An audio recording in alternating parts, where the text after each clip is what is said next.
Hello, and welcome to D4, where I, Dustin, and I, Devin, co-DM a 5th edition game of Dungeons and Dragons. We want to apologize for the late start, but we wanted to give those that tuned into Roll20 Con to watch the other project we produced with Roll20 and Chaosium called Bookshops of Arkham. It's an amazing short series of Call of Cthulhu campaign written by Belinda Cornish and Darren Ormandy. The players include Sage Ryan, Carlos Luna, Lucia Versprilli, and Patrick Logan, with Mark Meir as the Keeper. So please go check it out and support it when the full series is released later this year. Yep. This week we continue with the amazing Jesse Jurdak, joining our table remotely this time with his lovable ice hole water genasi Abe. Thank you once again for playing with us, Jesse. It's my pleasure. It's good to be back. And now for a little poem I've written. Oh no. I met someone that wasn't me, yet they shadow my every step. You need not be a house, you see, to be haunted by what's hexed. The mind is made of corridors that torment to ceaseless end. I wish to find the exit door, but know not where to begin. I lost myself to thoughts interned as they echoed beyond the veil. I've fallen to the midnight world, and I'll see you beyond the pale. The Midnight World is a new take on horror role-playing, one in which a character's mental health is as important to their survival as physical. Developed by two combat veterans, The Midnight World seeks to approximate feelings of anxiety, depression, and PTSD in a way that is respectful to sufferers and safe for players to explore. You can get your PDF or hard copy of The Midnight World for 15% off by using the link on your screen, in the chat, or from our social media posts. And tune in next week on October 30th for a special spooky Halloween one-shot run by one of the creators as we explore a story within The Midnight World. Yeah. And without further ado, let us immerse ourselves into the Chronicles of D4.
Hey, and we're back.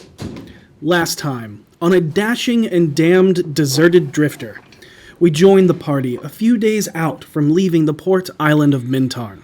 Seisha, feeling a little down, was comforted by Gariel before the ship was overrun by ghosts and ghouls. At first, Seisha was concerned until she realized it was her friends and ship, dressed and decorated in the celebration of Liar's Night. A good time for everyone to relax and be silly, while also celebrating Seisha's mother, Lara, the goddess of illusions, and all others the group had lost along their way. However, just as they were about to celebrate, Petunia was hoisted up into the air by the rigging from a rogue wind, as she noticed a man seemingly made of ice floating alone on an iceberg. After bringing him aboard, the group learned that the charming's man name was Albrecht Baldemar Eisenstein, or Abe for short. He is timid and coy, but smooth and disarming, with a dash of lewd and crude, as the group tries to learn how he came to be stranded in the trackless sea.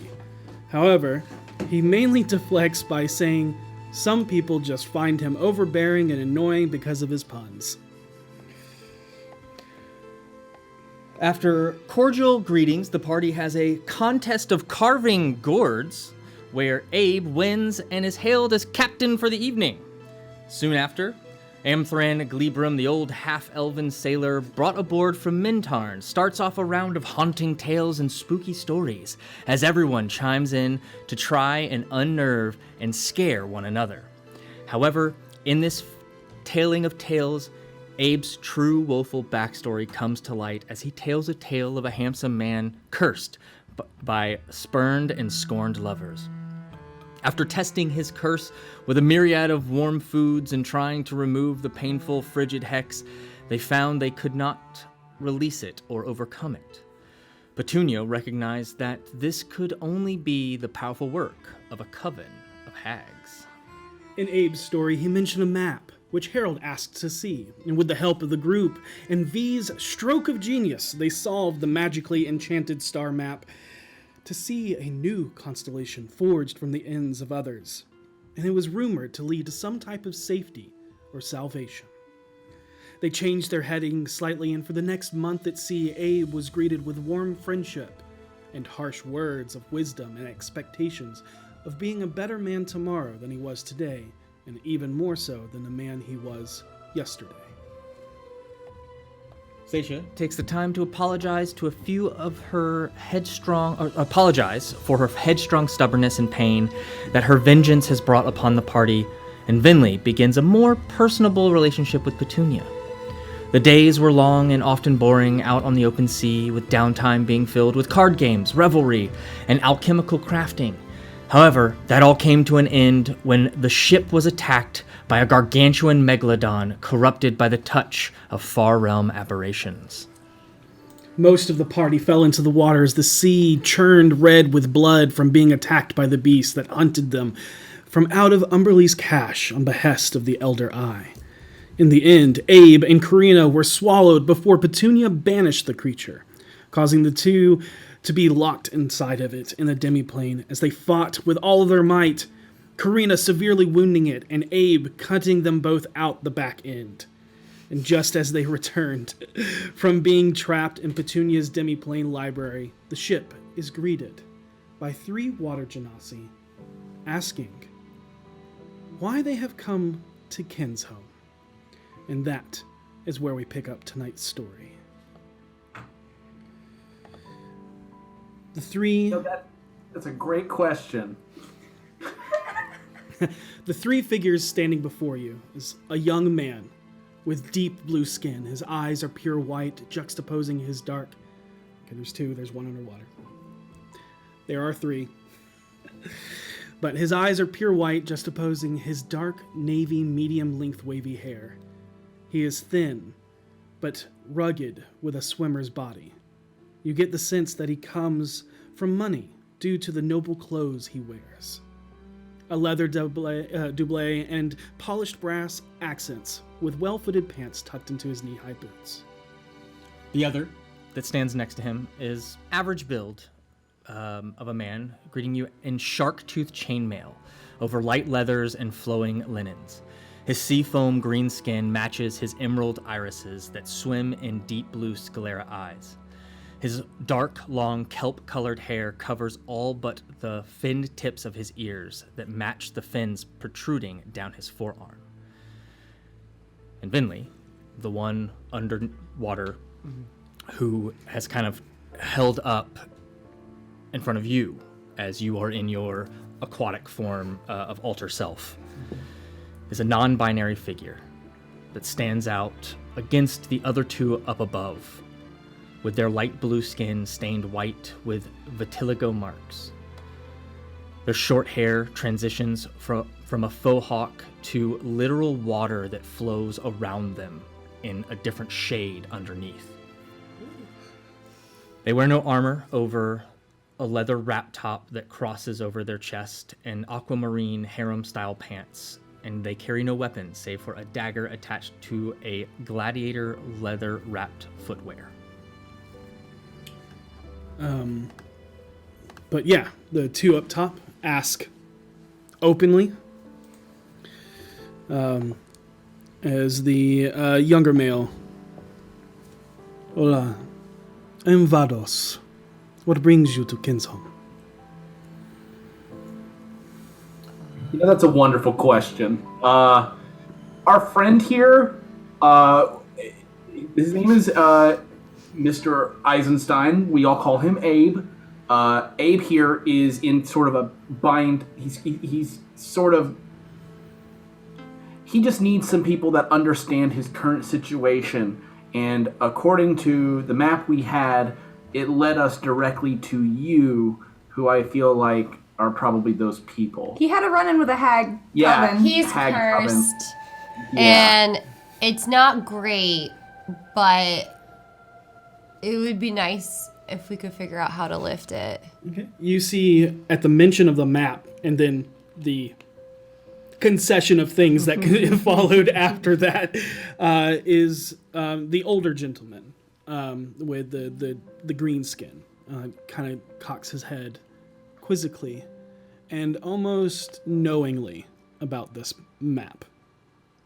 And then but then that furrows into what are they talking about? And then also the feeling of like,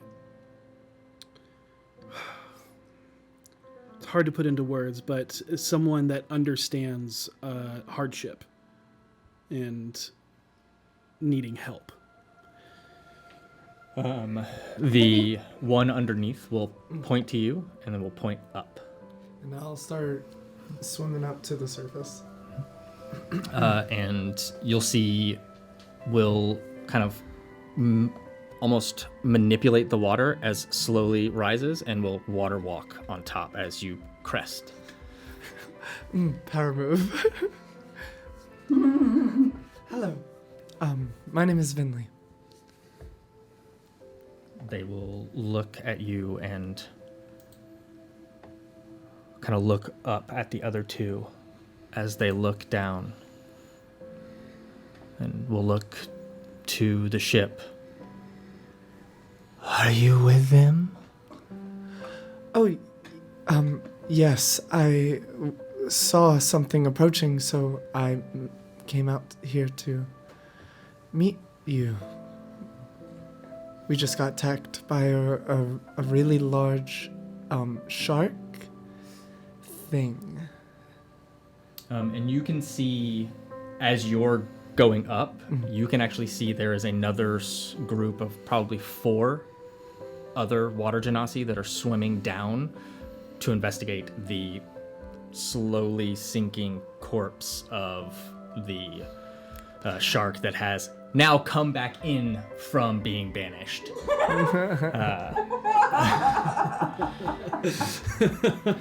I see that group, and I see them notice just kind of check on the group, and I look back at the body. I'm like, oh, was that some kind of guardian of yours? And you see the older gentleman goes, no, I'm Riparian.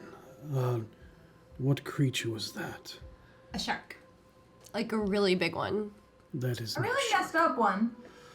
It looked like a shark. In nature, we have a bit of a history with aberrant creatures. It's an aberrant shark. There's sort of like a... How do I describe this? There's a grudge by a being that constantly tries to kill us, and they try to find us anywhere, and apparently they've called in some favors to the sea life and found us in the middle of the fucking ocean. Pardon my French, I'm sorry, we've been through a lot. What is French? Elvish, pardon my Elvish. Pardon my Elvish. Elvish would be French. They Like the fantasy. they look amongst each other, and then Riparian looks to you, still standing on the water, and looks towards the younger one, and he nods, knowing. He goes, I'm going to put you on your ship. In what manner? And begins to swell the water around you as... Yeah, and it starts to bubble up, and kind of the water itself manipulates and sets you onto the dock. And as I get closer and closer, I wait. As the bubble pops around me, that's when I drop Alter Self, and then I dry myself off. Oh, thank you. Riparian looks towards the one that has not introduced themselves and says, Spume, they're in distress and they have one of our kin. They should be. Understood. I will let the general know. And you'll see them, they just dive back into the water and swim back towards the island. I will escort you with VoDs. If you wish to enter kin's home, you will follow us and us only. Is that understood? Absolutely. And in the telepathic bond, I say, great, this will be lovely practice for Nesaqua and Evermeet. It's like a little trial run.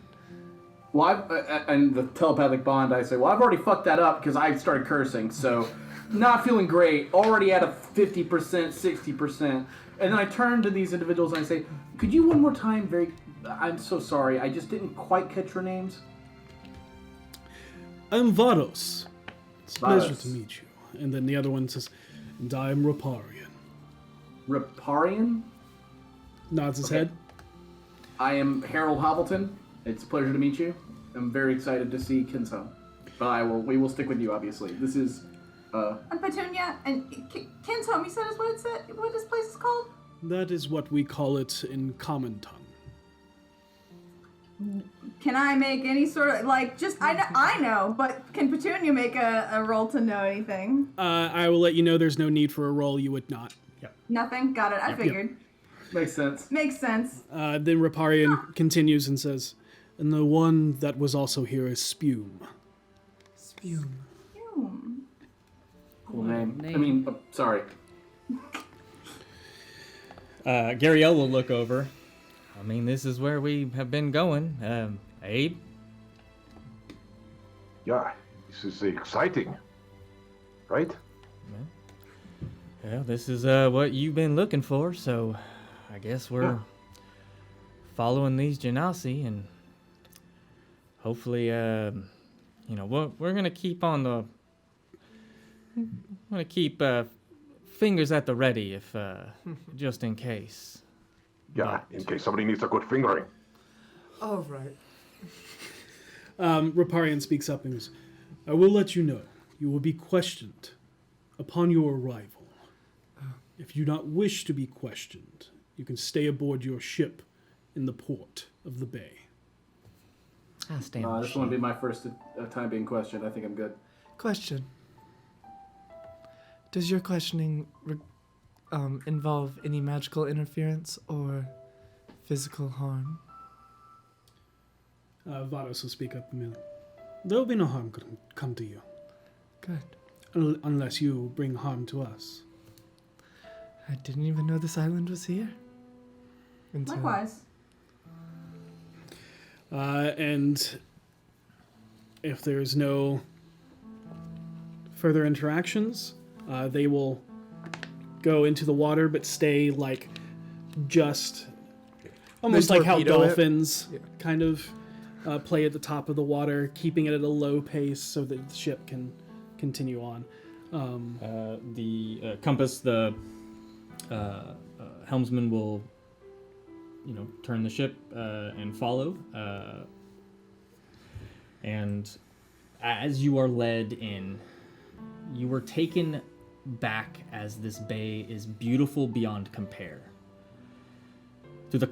Though the sky is dark with clouds of smoke and ash streaking with lightning pluming out from the active volcanoes centered on the island. You see the white sand beaches, lush forests, bright coral reefs, and colorful wildlife make this a restful retreat from the monotony of open sea, even putting Mintarn to shame in its beauty. As you look around, you see through the clear water of Sandbar Protected Bay that it is like looking into a sea of buried treasure. The seafloor glimmers with the reflecting light bouncing off of gemstone reefs.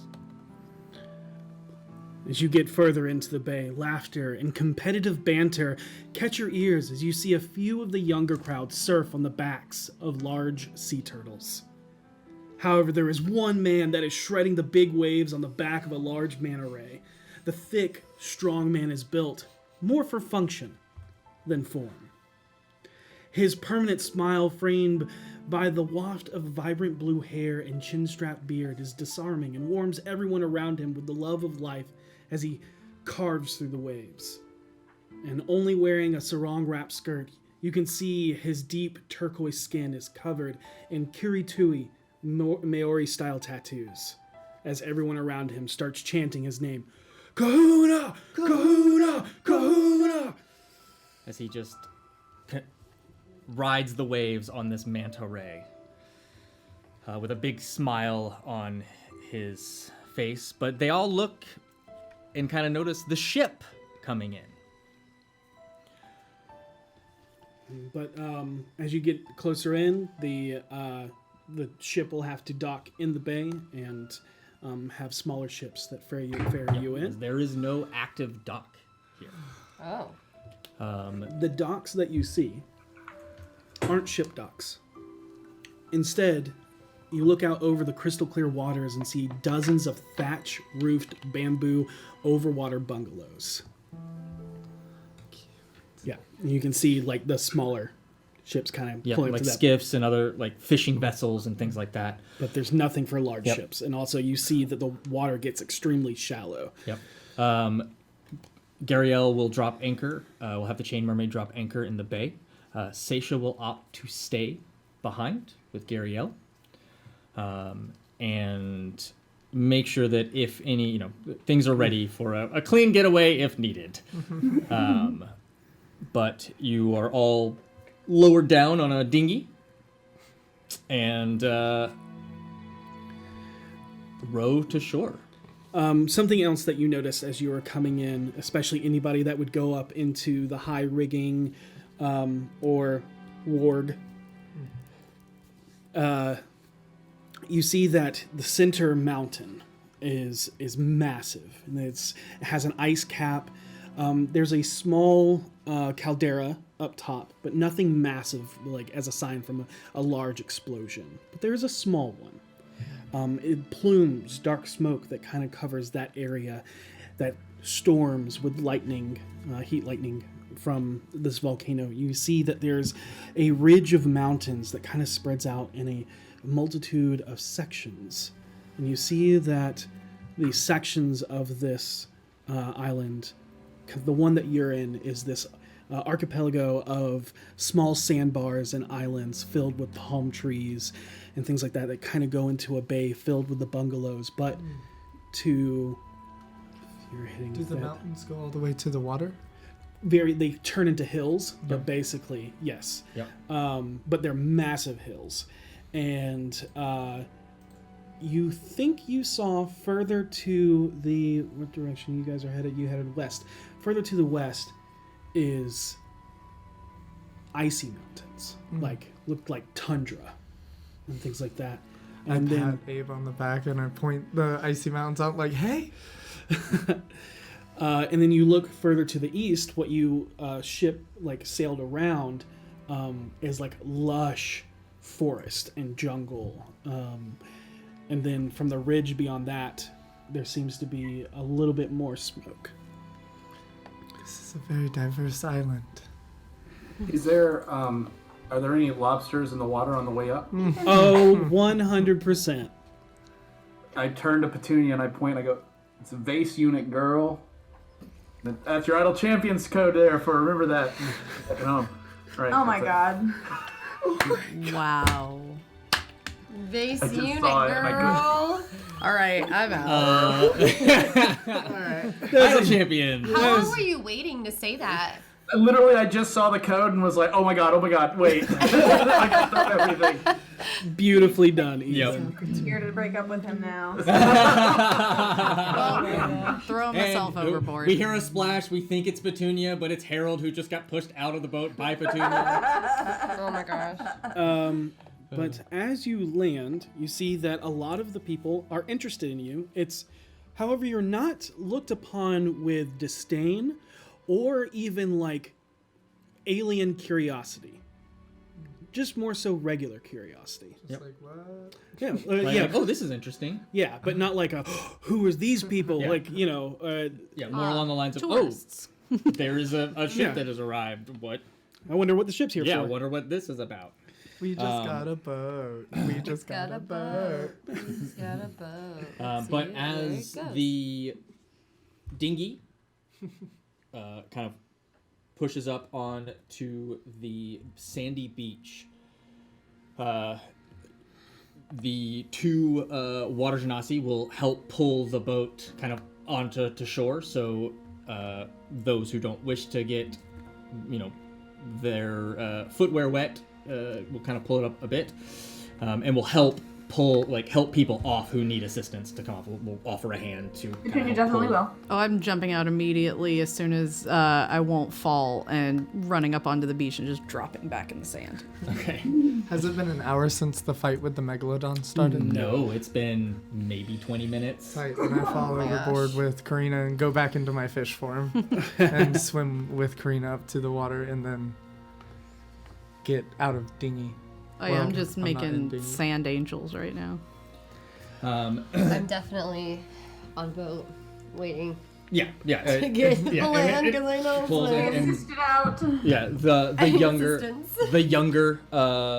water genasi who is VoDs will offer a hand to you. Okay, she's like shaking, but she's like, okay. And like wobble, like she'll stand up in the dinghy and like Yeah. wobble. yeah. And he'll catch you a little bit and hold Probably you. send Petunia flying. Yeah, and help you up out of the boat as Like, I you hate get your this, I footing. hate this, I hate water. Nothing is balanced. She's like on the firm ground and she's like, we're finally back on ground. And you see him kind of clutch his loose, open shirt chest, and he goes, "You wound me. You do not like water." I can't swim and it makes me feel sick. Perhaps I can teach you. To not feel sick? I cannot give you your sea legs, but maybe I can teach you how to swim. I don't know. I sink pretty quick. As the rest of you kind of offload from the boat, you feet crunch on this almost white sand beach, and you can hear, I'd say, Vinley and what's everybody's passive perception? Now that Seisha's not here, I actually need to know. 15. 15. Do you need to know my? Yeah, Good This is solid 17. 18. 18. 17. 16. 16. Why I told you. 14. 14. And what was yours, Petunia? 13. 13. Okay, there you go. Yeah. So Karina and Vinley hear it first, especially Karina, who is actually like on the beach, like making sand angels. Oh yeah, she's like singing to herself in Maori. The crunching of multiple boots on sand. And as you look up, you can see that there is a contingent of armored individuals heading towards you. I'm imagining Karina sitting straight up, but her hair just causing this plume of sand. And what you first see is a man with fire red skin. He has embered eyes. Oh, black skin? Okay, sorry, black skin. Yeah, his hair is like orange fire. He has embered eyes. You see that he's wearing very like Zakaran, which is for Ellie, that is kind of like the Turkish Middle Eastern area of Forgotten Realms. Got it. And over that is like a leather cuirass. and you can see glowing from underneath, like all of it, just the heat that he radiates as he walks up with purpose. You don't get your passive insight doesn't pick up with like aggressive or is going to attack, just with purpose, and very reserved as he stands amongst the others. Yep. The others are wearing leather armor with chain. You can see various genasi, mostly fire with a few earth, and a tiefling that kind of stand almost like flanked by him, but this dark charcoal black-skinned fire genasi is the one in front. The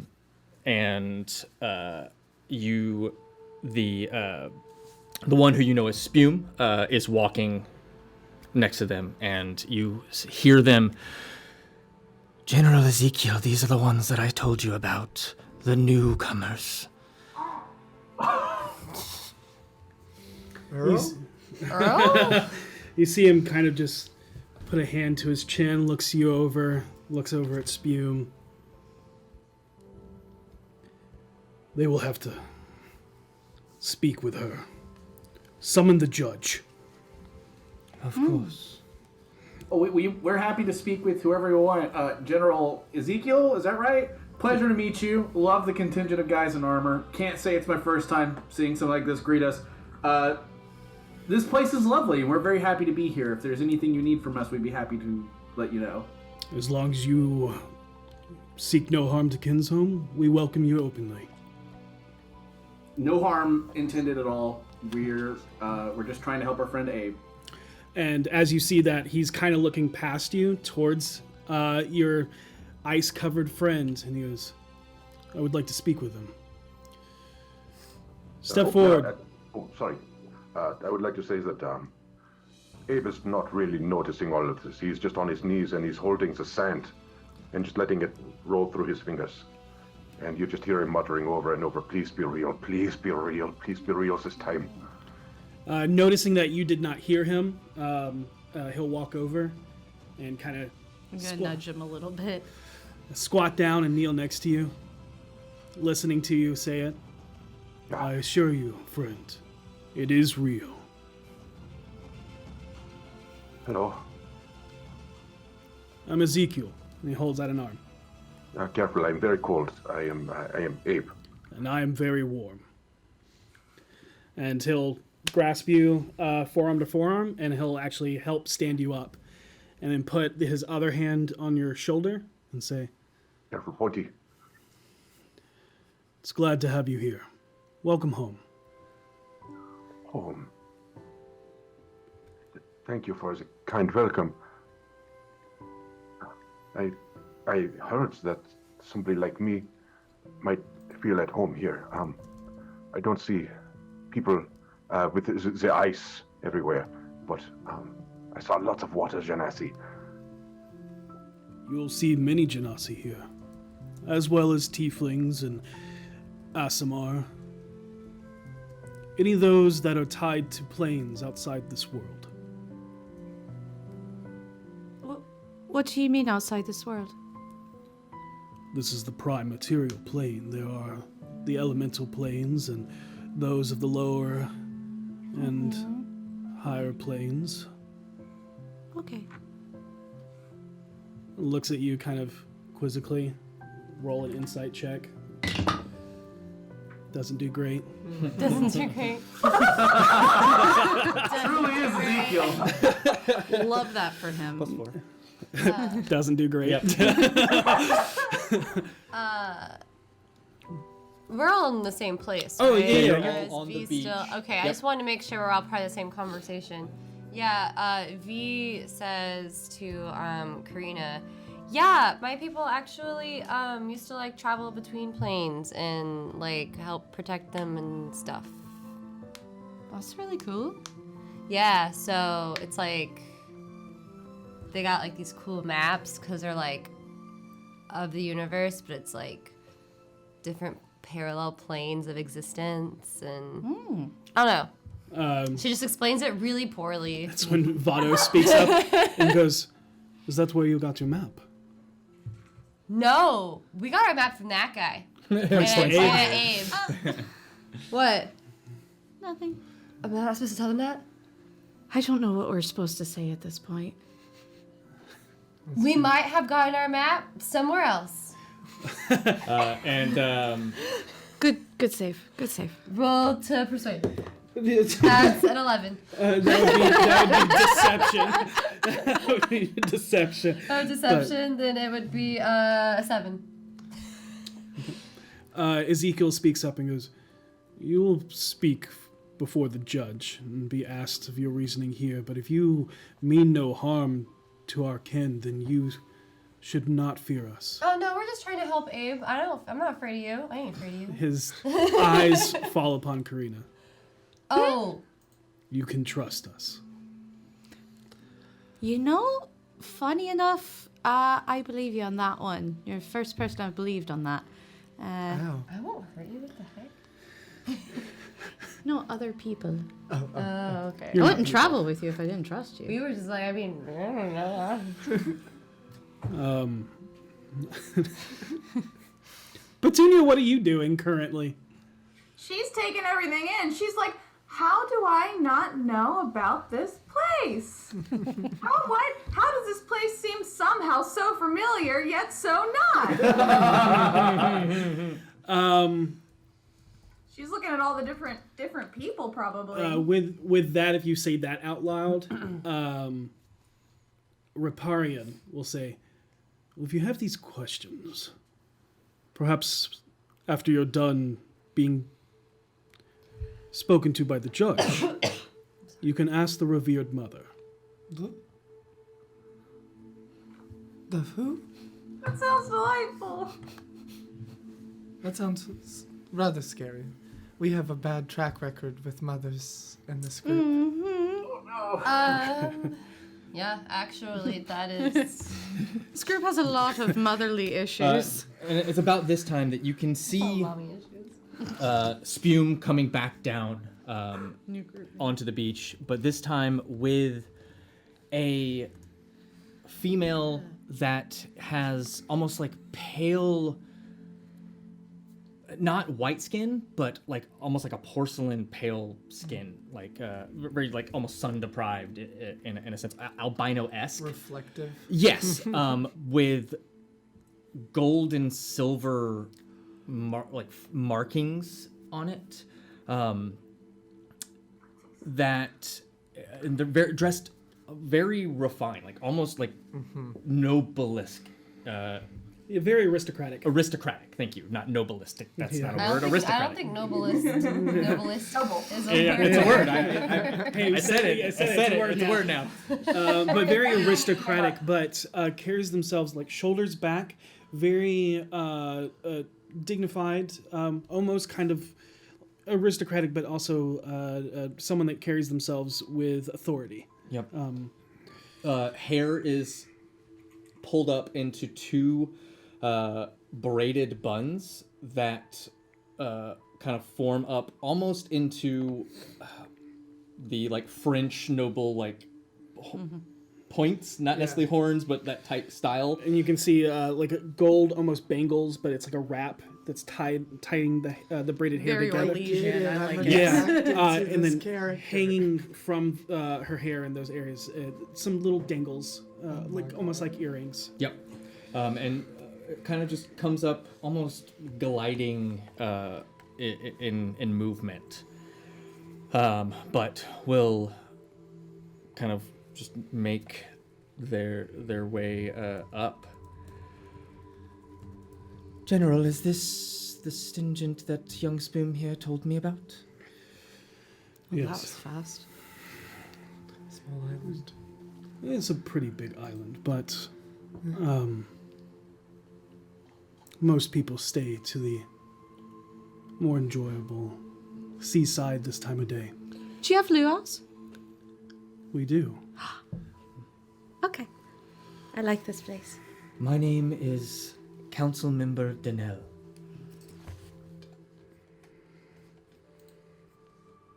For the safety of our people and their sanctuary, you will be asked a series of questions under the force of truth. Do you consent? Oh yeah. Sure. Yeah. Yeah, why not? No harm will come to you either way.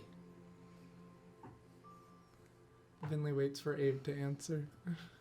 I'm gonna take Abe's hand and just like kind of squeeze it a little. It's okay. Yeah. All the truth. Yeah. Absolutely. If you would please follow me.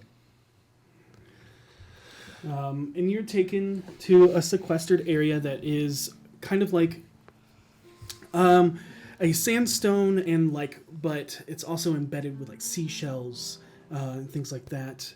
But a very smooth walled building. You can see that this is probably a governmental building or something like that. It's got a purpose. But you're taken into a sequestered room, and you're taken one by one. Oh my god. Oh boy. Hold on. We're being Hold on. separated? As we're walking real quick, sorry, I had to pull back through my notes. Abe, just from traveling with you, would I detect that you're scared about this questioning process? I would say he is, no. He has learned the value of honesty from his new friend. Okay, then I'm not gonna do what I Yeah. was gonna do. A little nervous, but hopeful. Then never mind.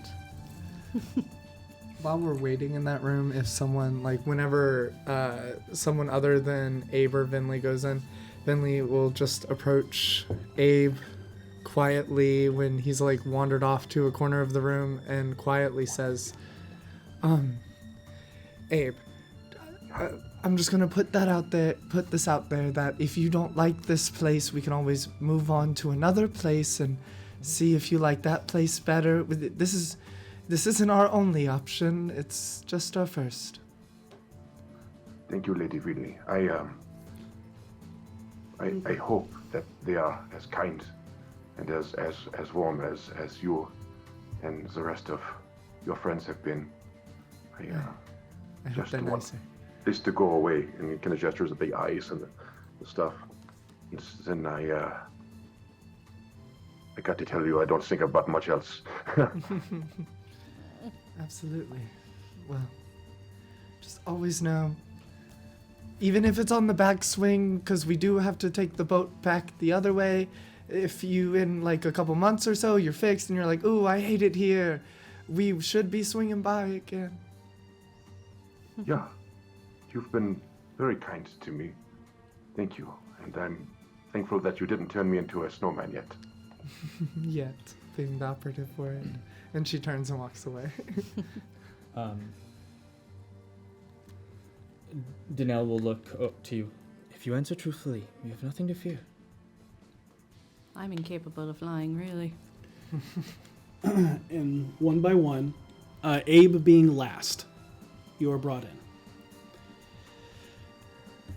And what you see before you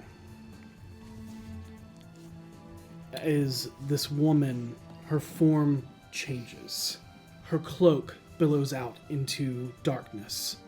You can see that her chest is open, her torso, you can see, is now like a dark charcoal gray skin. There's a wrap over her chest, and from the waist down is red. You see that her face completely becomes obscured with this mirrored helm that you can see your face in. The hair elongates out into this large pendulum that is on the helm, and the dangles that were from her hair now become scales. You cannot see her face. As she asks you a series of questions, but as you look upon this, you feel fear as you feel the feeling of being judged. It's not an aggressive fear as to frighten you, but It's like standing before a judge. It's a simple side effect. Yeah. But I need everybody to make wisdom saving throws for when you are in the presence of this individual. Is it like a resistance thing or? It is a fear effect. Okay, I wanted to make sure it wasn't something I'm like immune to that we could choose to willingly just Like, relent to. Not this one. oh, really? Okay. Well, anyway, that's a 2. Okay. Okay. And again, you're not like frightened or shaken in Yeah, your yeah. boots. It's just that, You mechanically you have the frightened condition. yes. I was just making sure it wasn't like zone of truth resistance wisdom saving yet. throw because would have relented. Yep. Natural 20 for a 28. Okay. Okay. 13. Okay. So you get that feeling of being judged. So I you are don't frightened. like being Harold. judged. 16. 16. You fail. You are considered frightened. Abe, what'd you get? Oh, you're muted, Abe. Told a goblin. Sorry, I am scared shitless. I rolled an 8. Got it. And I got an Petunia 8 is too. immune to fear. I'm good. V is like, they're judging because I can't Yep. swim. And then, so once you look upon that, then would be the zone of truth wisdom saving throw. You can willingly fail it, but Oh, yeah. if you don't, and you wish to roll against it, then you'll need to make the roll. If you are frightened, actually, I think that's just attack rolls. But let me look and see. Yeah, I'm willingly failing it. Yeah. Willingly failing it. As am I. Willing it. Yeah, sure. Willing. Okay. Anybody not willingly failing it? All right. Oh, Abe. Okay. Got it. So go ahead and make a wisdom saving throw. Let me just look here. It's ability checks and attack rolls, not saving throws. So Okay. Got it. So you roll regular. You are muted again. So yeah, I don't know why it rolled twice. 17. a 17. Okay. So the rest of you are asked the series of questions. And the first question you are all asked. And this time, the voice that comes out is not the, light, welcoming, soft notes of the aristocratic individual before, but almost this several chords at once, multiple voices talking on top of each other. A voice of penance. A voice of penance. And you all are asked the same questions, but why have you come here? And we'll start just down the line. We came here to drop off our friend Abe to see if you could help him. We came here to hopefully get the curse lifted off of Abe. we met a semi-questionable man, but he seems good at heart and seems like he's been cursed. And we thought maybe you all could help because we found a map that seemed like it was going to provide some help in locating people who could help. So that's why we're here. Harold? We met the leader of a country named Iceberg. And he's on his way now to try to get a curse lifted that a coven of hags put on him. And he turns out to be like a pretty nice guy. Wouldn't let him near the ladies, or the men, or anybody in, any non-binary. Listen, just don't let him near people without other people keeping an eye on him. Not because he's dangerous, but because he likes to sleep around. And I can't blame the guy. He's handsome as hell. So, it is what it is, but that's what's going on. Jeez, I hate truth. Petunia. Well, we met an individual known as Abe, who it seems who has been cursed by a bunch of hags. That is some messy stuff right there. So we have been going the route we think is the best way to get him helped. Maybe not cured, but helped at least. Okay. Abe, you were not asked this question. Yep. The next question is, how did you find this place? Well, I believe someone had a map, and it was rather fun puzzle trying to figure it out. And you pressed a couple zones on it, and it lit up, and then it kind of led us here. There was this puzzle map, and I solved it. Very exciting. Not often do I get to be the one who gets to solve the thing, so that was really great. Love that. And then there was like a shark, and that kind of got in the way of our journey here. But then we got here, and then there was like a dinghy that got us to the shore, and that is how I physically got off the boat. I can't swim, so you can understand the kind of stress I was under, and now we're here. That's how we got here. Yeah. And That's how I got here. the individual, Danielle, or the judge in their judge form, it just listens to you. There's no reaction. There's no, just that helmeted face just looks down at you. And then Karina, What was the question again? how did... Oh, got it. So, our friend Abe, he had this map that has stars on it. Stars are kind of my thing, you know. It's all this. And so it was like this puzzle type thing. And you know, V, she really doesn't give herself credit. She's actually quite intelligent. And she managed to solve the puzzle. And it led us here and figured that must be a sign. So we followed it. There was some mess along the way, but that's a whole thing you don't need. Harold?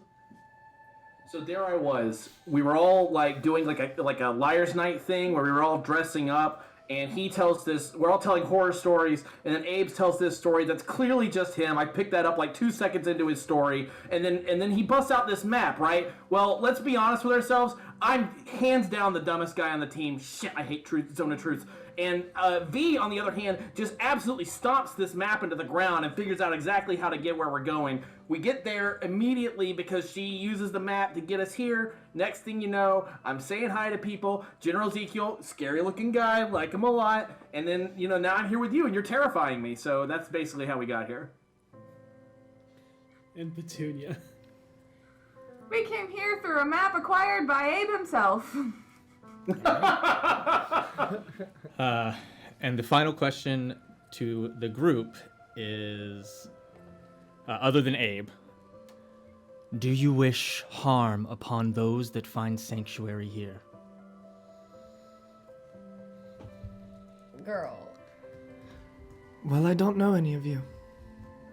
If you attack me, I'll attack you back, but currently, no. I have no ill will to this island. No. I mean, unless you, like, all of a sudden come out that you're, like, super evil or something, and you're like, wow, we're gonna do something really bad, like, kill a planet, then, yeah, I guess I'd have ill will, but, like, it's like if you do it first. Does that make sense? Like you you'd have to have ill will first, and then I would have ill will. Like, it's like an energy matching situation. Like, I'll just match your energy. So no, I don't have ill will, because right now I don't think you have ill will.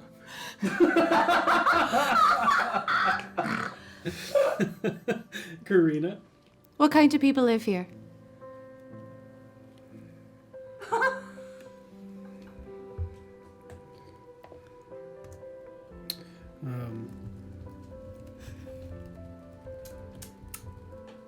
I feel like I have to have all the context in order to answer the question truthfully, or else I'm just going to sit here and babble, and that's really going to annoy the both of us.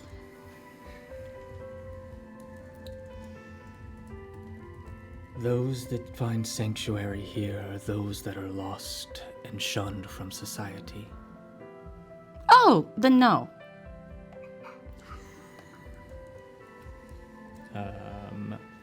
Harold? Are you kidding me? Absolutely not. Although, just to be completely clear, sometimes I put a lobster in a vase and I forget that the vase is there, and then that's unintentional harm that I didn't. That lobster was. I never meant to hurt that lobster, and I think about it all the time. That lobster was a good lobster, and I want to make it clear that I never intended to hurt him. But as for everybody here, absolutely not. Just don't hand me any vases and don't put any lobsters in them, and I should definitely be fine. Shit, I hate truths. And then last, Petunia. No. Great. Abe, you are brought Yeah. And you, if you so wish, can lie. Though they know that you have failed, or that you have succeeded on on overcoming and bypassing the zone of truth, but does not stop or bring attention to it or anything like that. And I don't even know if Abe knows that, but we'll ask you. How did you come upon this map? I only came upon it once, and it was an accident. Kidding. Sorry. So tough crowd. Yeah. So we, I was not a good man always. There were times I did things I was not proud of. And I found myself afflicted with all of this. He points to his hair and his long, icy fingernails. And I threw in with some unsavory sorts. Pirates. But they had a map. And I heard of this place where someone like me could get help. That is the truth.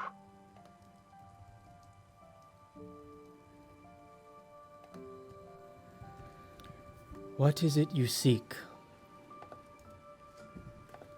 That is a harder question than I thought it would be. You know, for a long time, I thought I just wanted to be rid of the curse. And then I float on the water on Eisenberg for a very long time. And then I thought maybe I just want a friend. Now, I want the curse gone because it sucks, right? But I also want to make sure my new friends are okay. So I would like it very much if you were good to them. Do you wish to find sanctuary?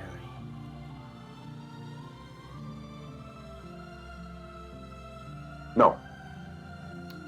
I don't want sanctuary. Because a good friend of mine, her name is Stacia, she told me the story of her and her friends, how they are always going around and helping people. All the time, dangerous, fighting monsters and butterflies, I think, and skulls. Not quite sure all the rules, but they put their lives in danger all the time. I had a very easy life for a very long time, and I took advantage of people. And I think that I have had the easy times already, and now it is time for me to help people as well. But if there's some way here to get rid of all of this, so I can go help people and not be in pain, that is what I want. Are you willing to work with everyone for the betterment of Kinsholm? Yeah, absolutely. I am turning over a new leaf, as they say.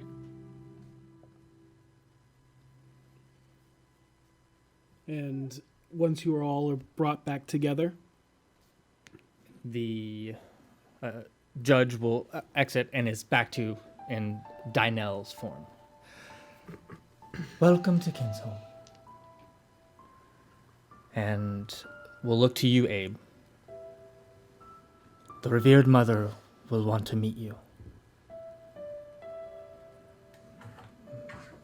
Please, follow me. Yeah. We'll lead you out, and we'll actually look to Ezekiel and his contingent, and we'll just give a slight nod, and he'll turn and... Ezekiel look and nods, but you notice that Spium is not currently with them, and speaks privately with Danelle, and will eventually come back over and say, the revered mother is in a council meeting currently, but feel free to enjoy Kinsholm. When there is time, we'll gather you. Question.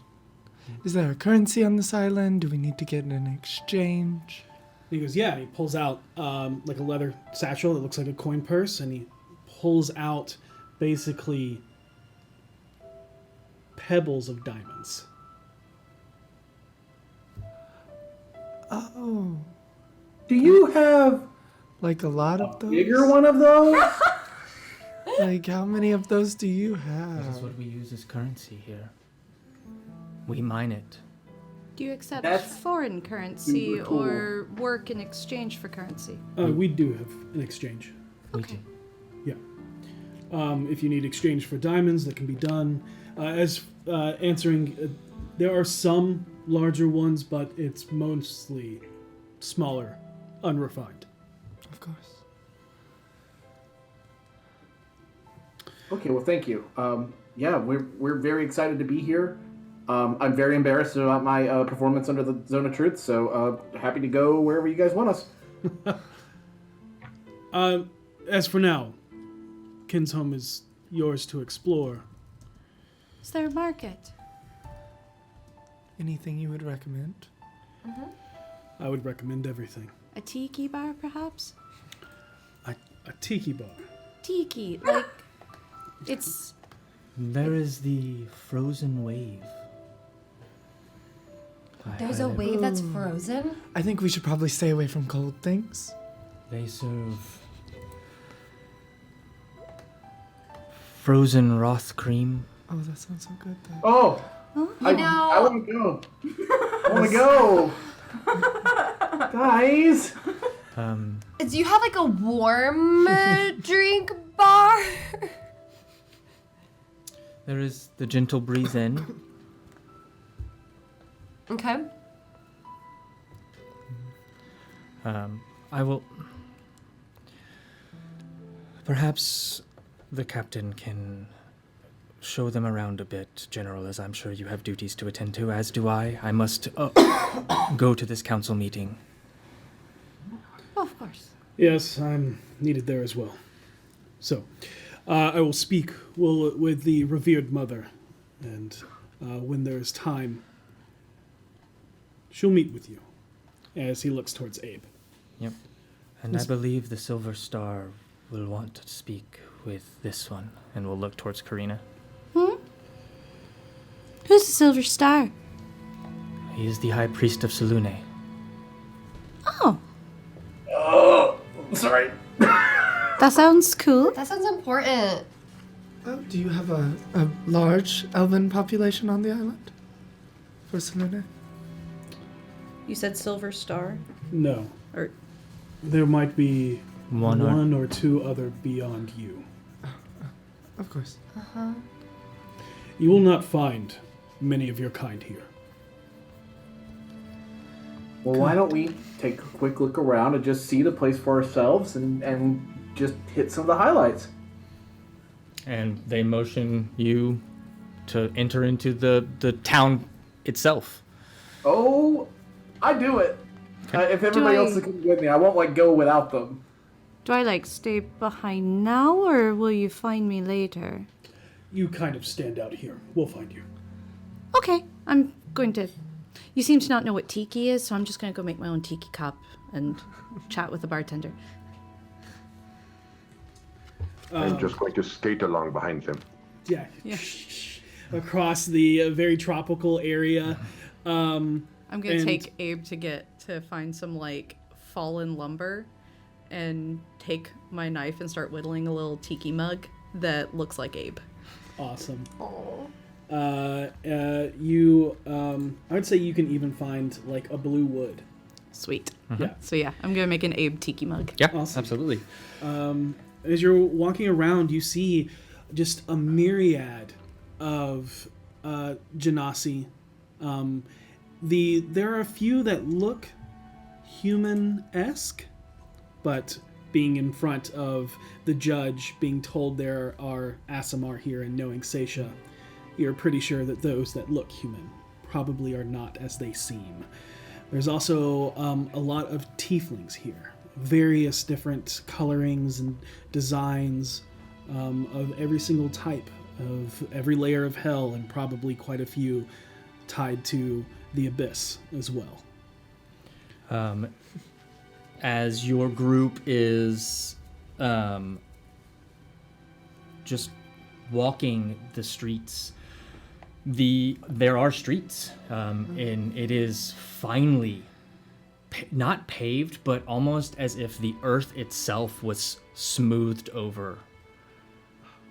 As you walk down various buildings, small shops here and there. There is a market. It's more of an open air market.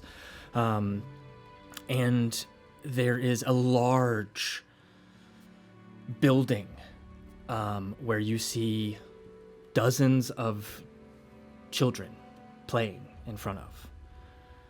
There is etched into the side of the building. It reads Cecilia's House of Open Minds. Or Cilicia's, sorry. And you see, and they are Genasi, tieflings, but mostly Genasi, playing tag. I would like very much to throw a snowball at several of the children. As you I'm do, used to that. as you do, they all start forming up against teams around you, and you can see that they're kind of moving in almost like a well-organized way, but not like a militia. It is obviously a game. They are definitely playing on a level that is like for kids, but you can see that there's starting to be like rules of how it works and things like that. And some of them are like, no, you can't go yet. It's my turn. And, like, hey, the yellow card, get him, penalty. Yeah, and as you're watching this and doing this, you notice that everybody else has started to like wander off a bit, Abe. And so you turn to go, and you just face plant as your shoestrings have been tied together. Amazing. Oh, you little sneaks. I will get you. Where's Venley? Vinley's just walking with the group, keeping her eye out for anything that looks vaguely like a currency exchange or a bookshop. Or like a book. I'm gonna caravan. saddle up beside Venley and pass you a little tiki mug that has a little rum in it. I'm gonna reach in my bag and pull out little paper umbrellas that are different colors. And I'm pick one. What colors do you have? I have purple, yellow, blue, and pink. Blue, please. Thank you.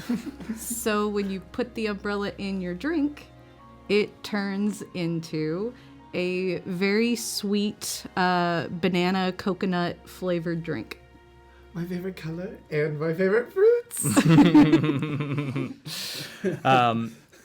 Out here in the streets getting chocolate wasted. Let's go. Yeah. You pass by a couple temples and churches. There's one that is Temple of the Stars. There is the Hall of Ignited Steel.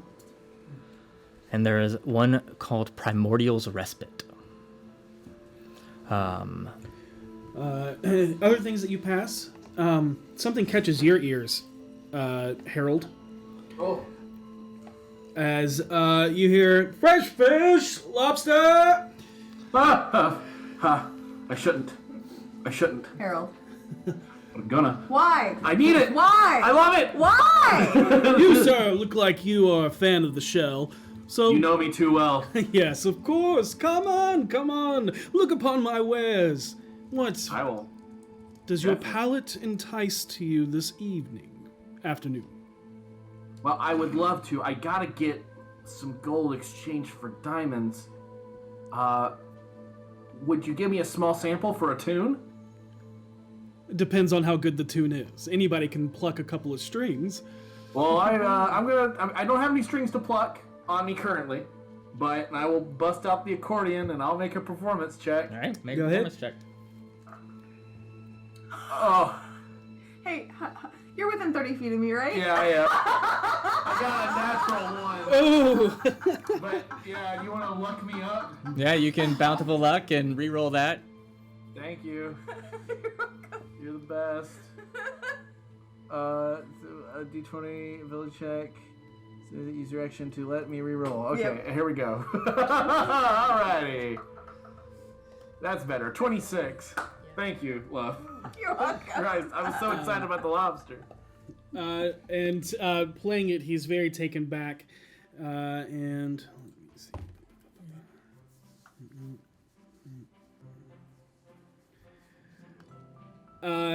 And he'll say, Caldera, mind cooking this real quick? And you see coming out from around a ceramic and wicker vase kiosk. God damn. This is really gonna be the running joke all night. He's running truck. Yes! Continue. I'm all about this. Every second of this, I'm about it. That's the base unit, girl. And you see this woman, like many of the other fire genasi, this woman's stare is unnerving as you look into the blazing hot, glowing coals of her eyes. Her skin is a deep ashen gray, with contours of her form and muscular outlines glowing red, hot like cracks in cooling magma. Her hair, much like the volcano, billows out smoke that curls and plumes into a short afro that constantly shifts form. And she'll hold out a hand and just quickly, like with a light flame from it, more so, not even flame, just the heat raising off of her, the water genasi will have the lobster cooked. Yep. And A little sampling will be handed to you. Oh, I will take that sample, looking nervously to the vases behind them. It's delicious. Very, very good. Thank you so much. You okay, Harold? I'll come back when I have diamonds. And he's just looking at the vases. This is like flashbacks going through his head. But I should probably go. I told people I wouldn't do this. All right. As you continue on, you come to what would be the center of town, where there is a large statue, and you're immediately drawn to this as it is not carved of stone, but of gemstone, and the features of this is a figure that is looking up with arms laid out to their side. You can see that the features of this gemstone are carved, almost if not just grown, to resemble that of a tiefling. And the gemstone itself is amethyst, as this purple amethyst tiefling sits into the center of town that just looks up, almost blessing this area. And directly behind the statue, you can see there's an archway that reads Orly's Wing. And behind it is what you can see a hospice or like a triage center. Oh no. Oh my god. But for Vinley, looking for both currency exchange and a library, you find both. first I must go to the currency exchange. Everyone, I found the currency thingy. Oh, good. I need some money. Also, Petunia, I found a library. Or bookshop. I can't tell from here. A library is a library, no matter how small. Well, technically, you have to have at least 1,000 books to be considered a No, library. details. Otherwise, what? Are you just like a large bookshelf? You're a collection. Oh. And I'm gonna start making my way over to that currency exchange with everyone. Same. Okay. Okay. Yeah, I joined them. I need to swap some things.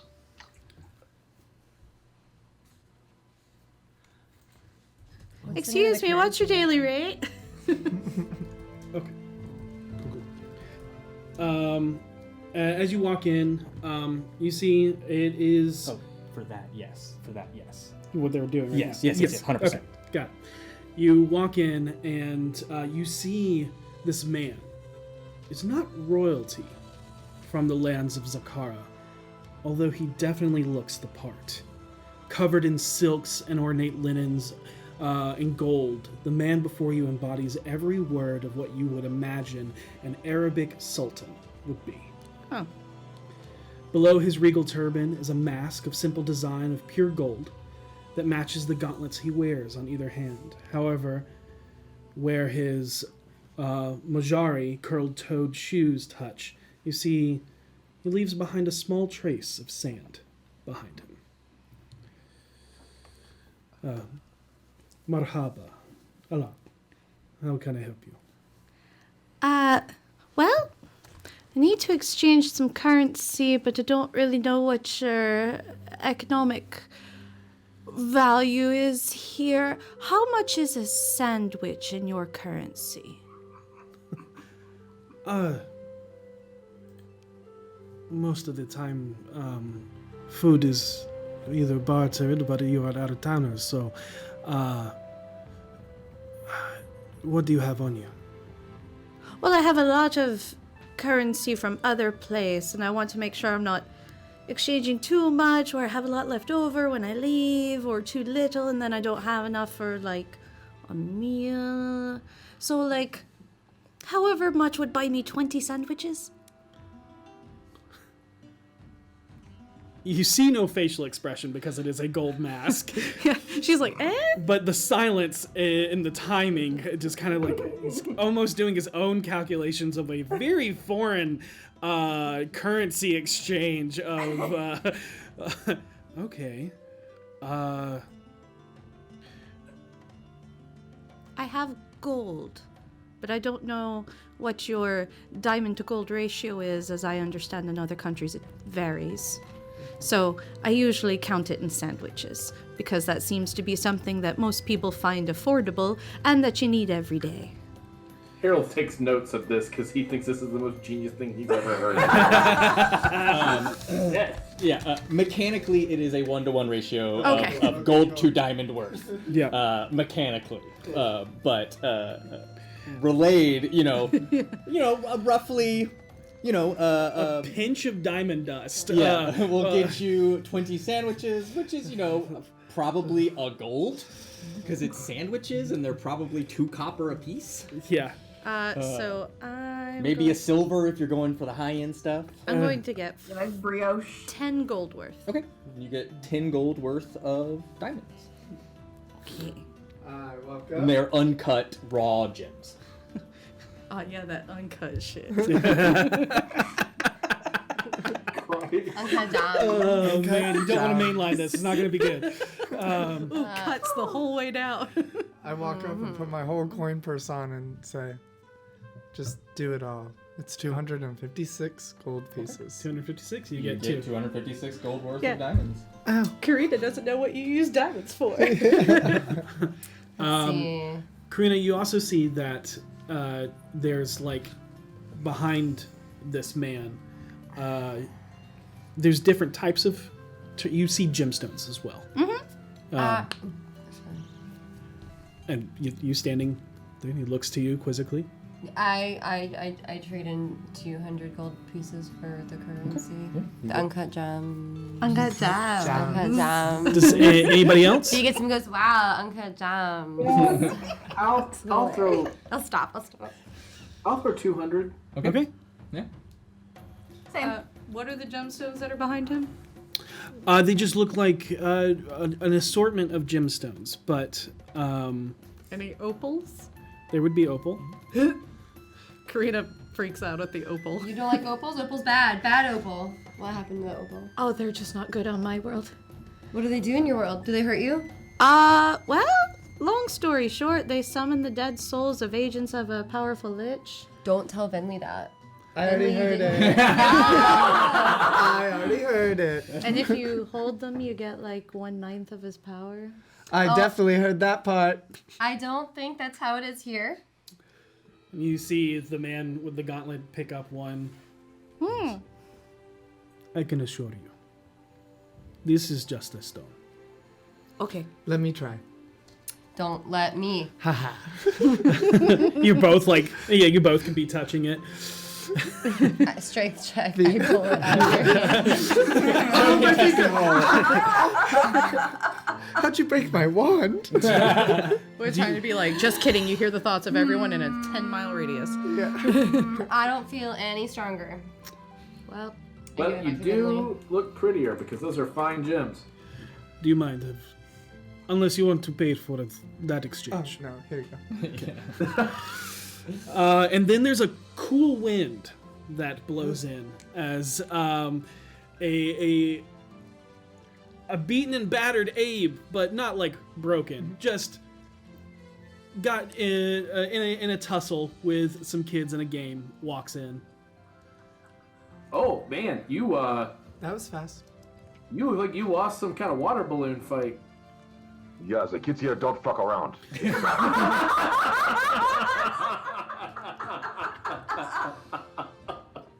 I'm so proud. Harold will kind of nod. Wow. Yeah. Yikes. Oh, Yeah. you're untied too. I don't feel so bad now. Yeah, I thought I was going to have like the upper hand, but these little guys, I don't even know where they got the ice. I thought I was like, I'm the only guy that does the ice stuff, but these little guys, they were just pelting me with stuff. I think one of them had a pine cone or something in it. That's cruel, man. That's cruel.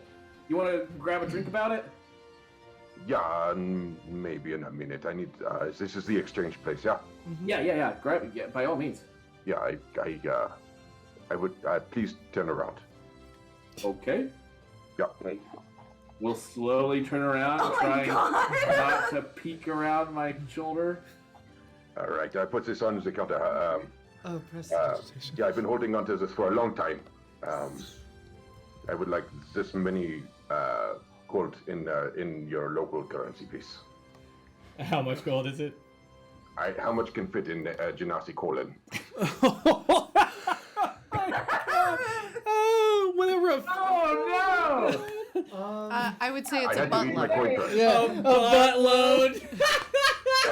Every day, Abe gets a little bit more hero status in Harold's mind. I'm so done. Every day we strive for God. I would say 20. About 20. I'd say about 20, unless they're dragons, and then those are weird shapes, so it would hurt. he said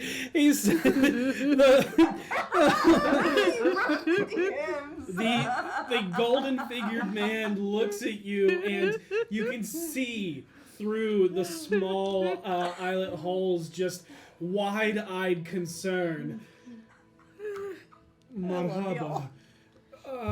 My friend, why do you curse me? I had to eat my coin purse, so careful. There's a little bit of soft serve on that one. No. Here.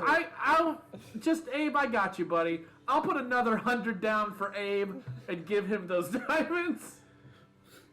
You hold on to those and put them in a real pocket, for God's sakes. I don't have a real pocket yet. We can make you one. Just Here. We will find a way. I'm just There gonna has give to be him- another way. I'm going to give him a coin bag that Yeah. has like a long enough string to just wrap around into a belt. Okay. Kind of like a little, the pouch on the front of kilts. Got it. Karina gives you a coin purse. That, Thank yep, you that's very what that much. is. And I'm I going hope I to don't have cast to eat this one. No, you're good. prestidigitation. Then cast prestidigitation, cleaning off the buttload of gold. Yeah.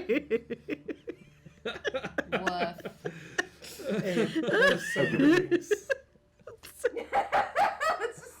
This has me in ugly laugh territory. I can't let go of it. I'm cool. Yeah, thank you very much. So I get the currency, right? Yes. Yes, you have Okay, 100 I- gold worth of diamonds.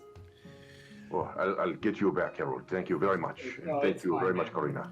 It's absolutely not a problem. That's for you, buddy. Oh, well, thank you. Cool. I would like to, we are near a market, right? Yeah. Yeah? Okay. And I look at everybody and I'd be like, I'll be right back. And I sneak away. Where'd he go? Got it. The man looks around, just dumbfounded by what just transpired in his shop, Get used to it. and he puts his hands together and he goes, "My name is Ramil. It is a pleasure to meet you. Is it really though? All of you, yes. Your friend, who I'm guessing will be here for a long time,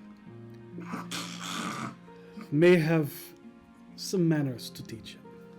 Uh-oh. It's just a culture shock thing. He's from another country. Iceberg, have you heard it? You mean the weather phenomenon, like frozen water in water? Yeah. That's where we found him, yes. Okay, that He is was not a educated place. But That he is was a- living there. That is a thing. He was living on one. Most Well, depends things on could be on your places. culture, I suppose. The That's place- the culture shock. Was the Okay, ocean. well, where's the market? Yeah, that's a fair point. So- You know. Abe, what are you doing? I am trying to sneakily buy some thoughtful knickknacks for my friends. And some Alright. stationery and some writing utensils and maybe like a cute little envelope. Oh, I see it. I see it. But he says, "Alambik to Kenson." I will do my best Yeah, to echo absolutely. Easy enough. He looks at you quizzically. It means welcome. So I'm already here. that. See, I just thought it was a have a nice day. And then I will turn and I will give him the Elvish, may the sun and moon rise to meet you. And he greets you with a bow. To anyone else, Hey. bows to you, and lets you leave his shop. And I am also going to sneak to the market, but I am buying bongos. That's awesome. You can easily find a bongo. They said there's luau's here. Karina's excited. Yeah. Those do As sound fun. as you're gathering back together, you see a figure walking towards you, and your group with purpose. It is another armored individual, wearing similar armor to the. Pause before that. Forgot to say this. At some point during your excursions, there was a slight earthquake. Oh my god. Yeah. What's happening? You notice that everyone around you is kind of used to it. Karina's unfazed. Just letting you know there was an earthquake. Continue. I panic, but I get over it really quickly. I panic, but I do not get over it very quickly. It takes at least 5 minutes to convince Vinley that the volcano is not erupting. V is holding Vinley like a baby. It's like us visiting our friends in LA, and there's a shop. Yeah. Or, you know, She's swaddled. Karina's just like, must be 5 p.m. rumblings. We're all going to be encased in magma. We're all gonna die. We're all gonna die. And so that happens, but you see this armored individual walking towards you, and as the sun, it's getting to be, to be afternoon-ish, I would say at this point. But there is a harsh reflection off of this individual as it's like, when you're looking at your phone and the sun just happens to hit it perfectly, and that's that right. it hits right, and you're like, oh god. And there is a glint of gold as you see a female Earth Genasi who looks to be entirely golden. Like solid gold. Does Like not- gold skin or Gold gold skin. Okay, You see okay. that it is moving, whereas the man before did not move. It was a mask. Yeah. You see that her form is truly golden. Oh, hello, lady. And walks up and kind of looks you all over with a very stern look and just kind of. You must be the individuals as you stand out like a sore thumb caught in a snowstorm. Oh, yeah. Yeah, that's us. Yeah. That's the right ones. Well, we do have the Iceman. As who has what's everybody's passive insight? Who's got? Woof. 14. 11. Ooh, 17. Okay. Autism. I noticed nothing.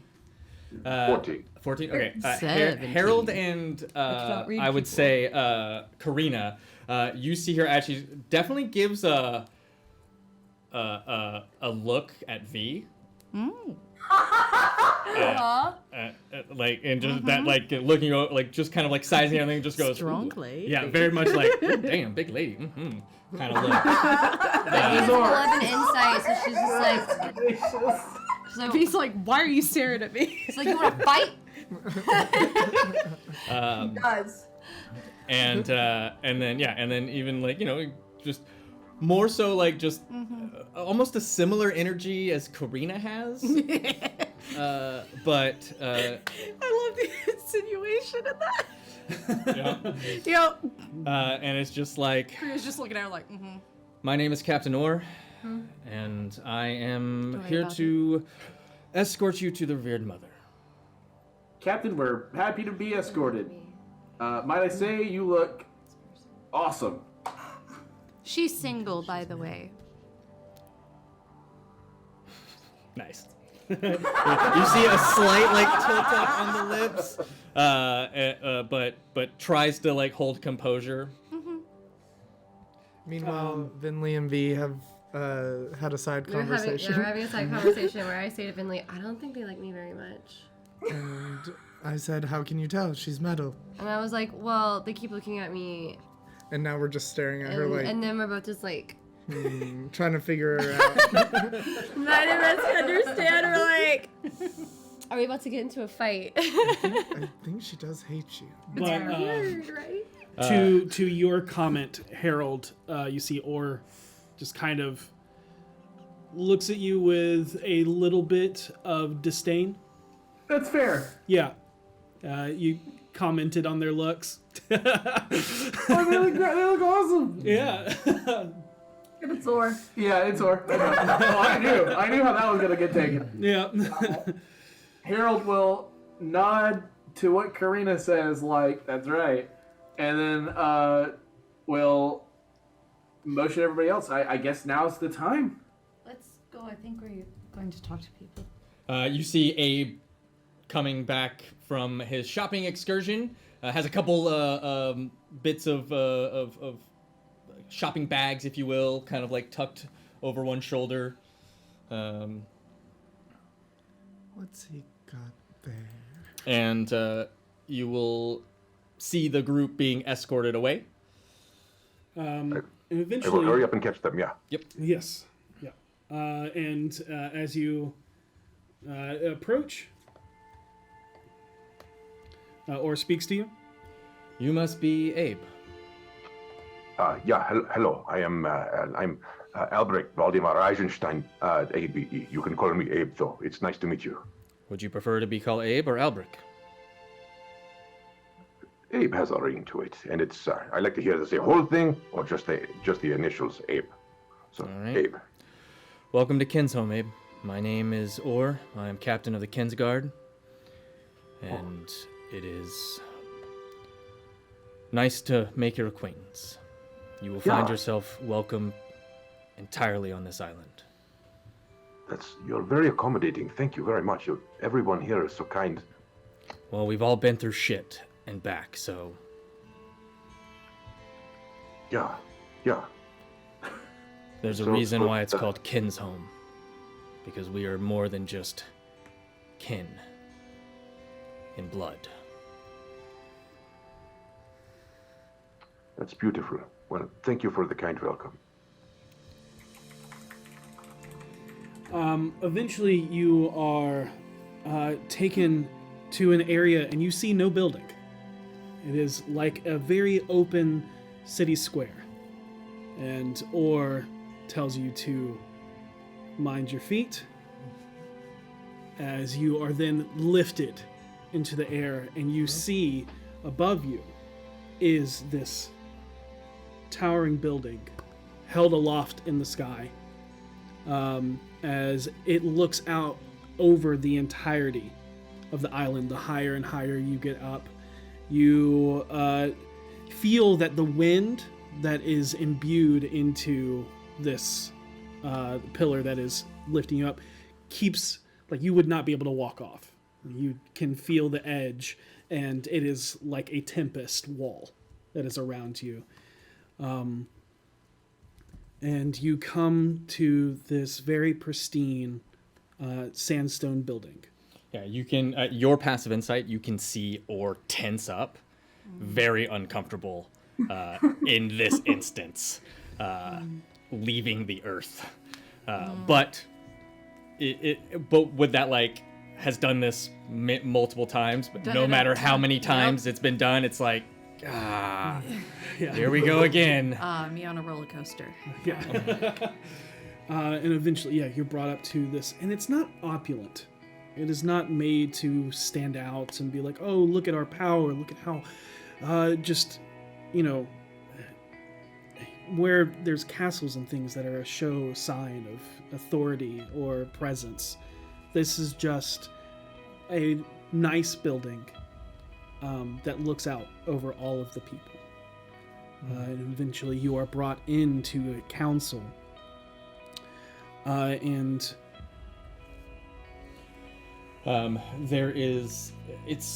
an open forum. There is no wall, like no ceiling to this area.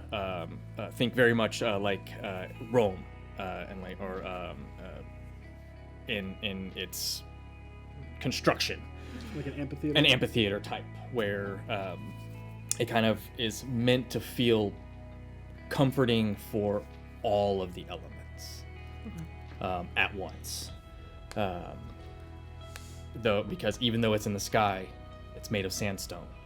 Even though it is, potentially cooler, there is fire braziers about that light the area, and it is open skied.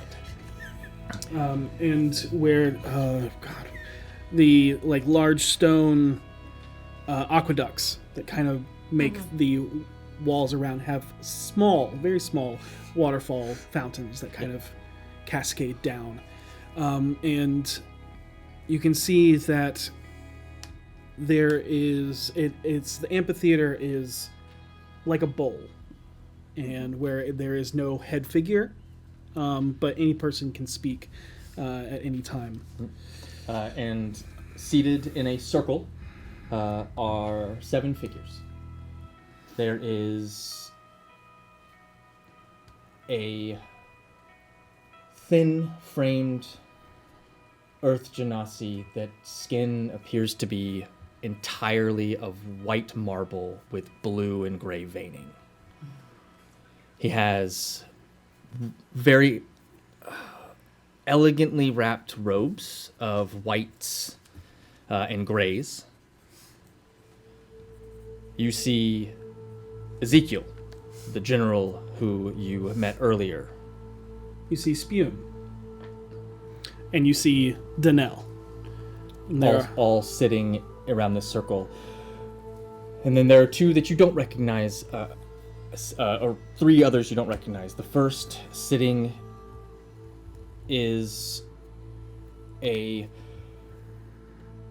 male that has pale white skin with blue wisps literally swirling around his face. You can see that from the fingers up the arms is a galaxy of stars. Hair is almost as if cloud itself in almost this fro-like state, but it is just constantly shifting and moving. The next, you'd see that most of the people here are wrapped in some refinery, not like super elegant besides Danelle. But this guy looks like a vagabond. Someone that could possibly even be living on the streets or in the field ward of Waterdeep, right? You see he has these very colorful tied pants. Like Y'all good? Y'all good? Yes. Is this a LARP character? I'm sorry. Yes, most of Okay. these are LARP characters. It's a LARP character. And you see he has just kind of like an open vest on, and his skin is a pale white that cracks like a dry desert, and through the cracks you see red. But what stands out the most about him is he does not have horns. He does have like fanged canines. But when he goes up to speak, you see that there's a tail that he has made of pure fire.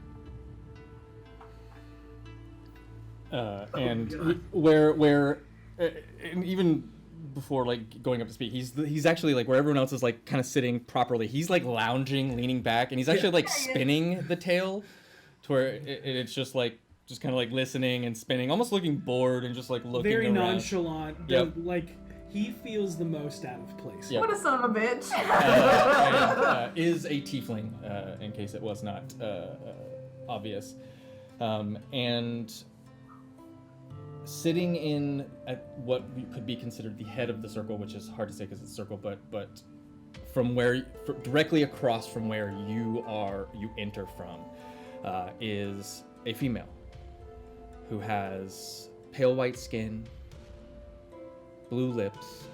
You see short cropped blue hair that falls to one side,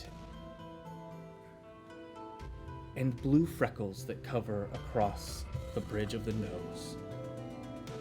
And leaning on what appears to be a spear, where immediately tied to it, you see the 8-pointed star of Mistra. And just looks with utmost caring eyes. A look of just a love for those around her that even the lowest passive insight can tell. And as you all enter, everyone stops and looks up. They'll even stand Yep. at your presence to give you like an honorific entrance. As you are all greeted. And you see the Air Genasi female stand and approach you. And in a very kind voice, smiles and looks to you, Abe, and says, "You must be Abe. My name is Elion. Welcome to Ken's home." And that is where we're going to take our break.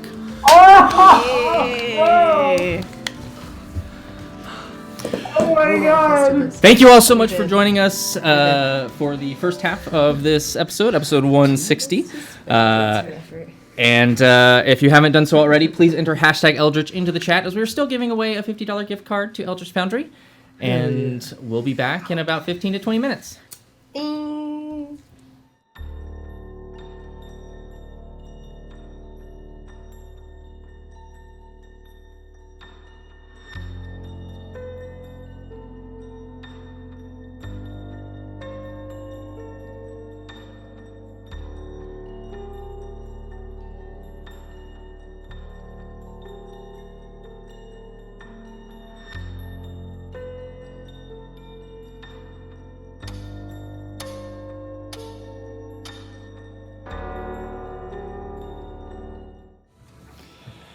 And we're back.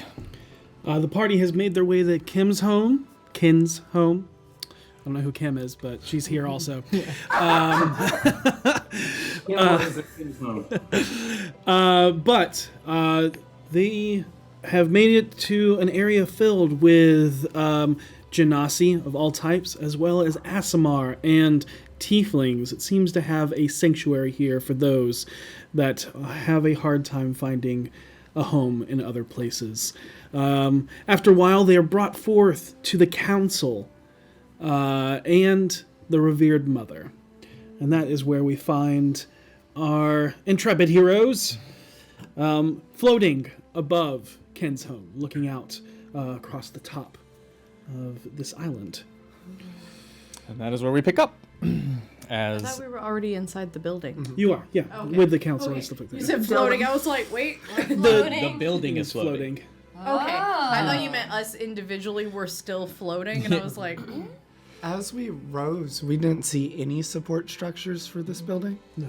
yeehaw.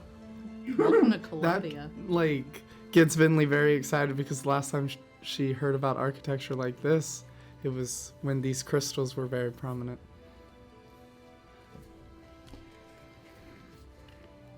But has just the revered mother, who introduced herself as Eliot, has just spoken to Abe and is greeting him currently. So I have been informed that you have been cursed. That is true, yes. All right. So I take it you are not always icy like this?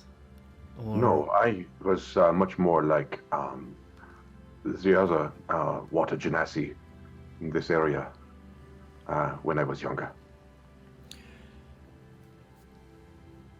What of it makes you think it's a curse? So I guess like the pointy parts in the cold and the eating of the food is very difficult. That's a good question, because also I can do the cool things. Can I show you a cool knife thing? Don't want it like it. There's guys with spears everywhere. I don't want to, you know. You are home here. All right. And so I make like a cool like ice knife. Look at that. I can do that now. It's pretty cool. Throw that up in the air and catch it and disappear. So I can do cool things with ice, and I can ski around in the air. But yeah. This happened because I was careless. Very many people's hearts. I was cold on the inside. And I crossed the wrong coven of ladies. If you are ever offered a four-way on an island with ladies with green eyes, say no to the four-way, because it is a trap. And then you will end up on an iceberg made of your own frozen shit, and it is the worst kind of way to live a life. So what you got to do is tell them no to the anyway. So I was like, oh yes, I love you, all these ladies with the green eyes, and then I tell them what the lies and I make the false promises like you do, right, when you're young, stupid, and handsome. And then I wake up the next day, and the ice explode from my skull and from my elbows, and so. That was a long story. Sorry about that. There's nothing to be sorry about, but I see now. I see what you did there. You and my husband will get along very well. Does he have a chili willy?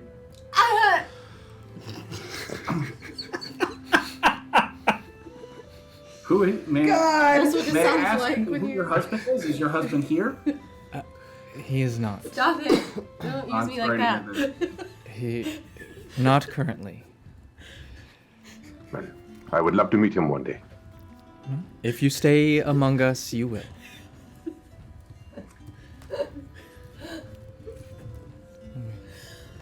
Well, we really appreciate your help in this whole matter.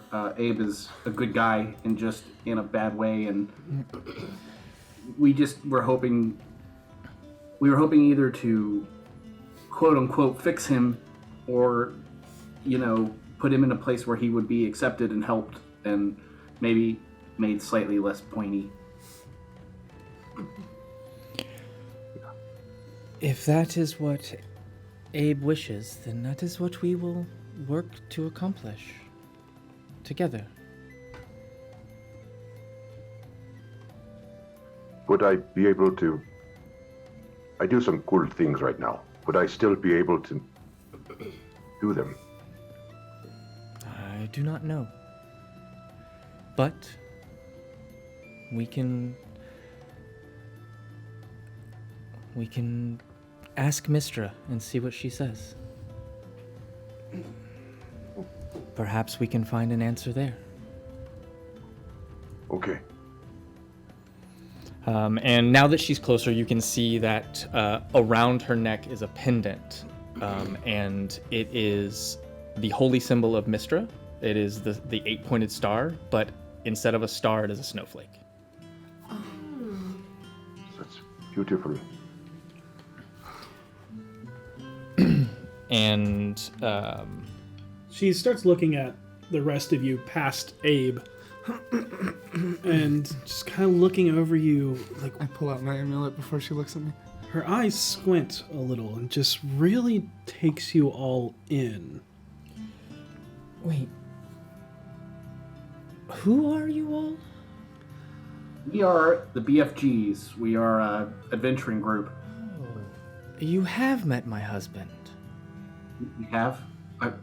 Was it good? Did things turn out? Oh, His name is Aliquin.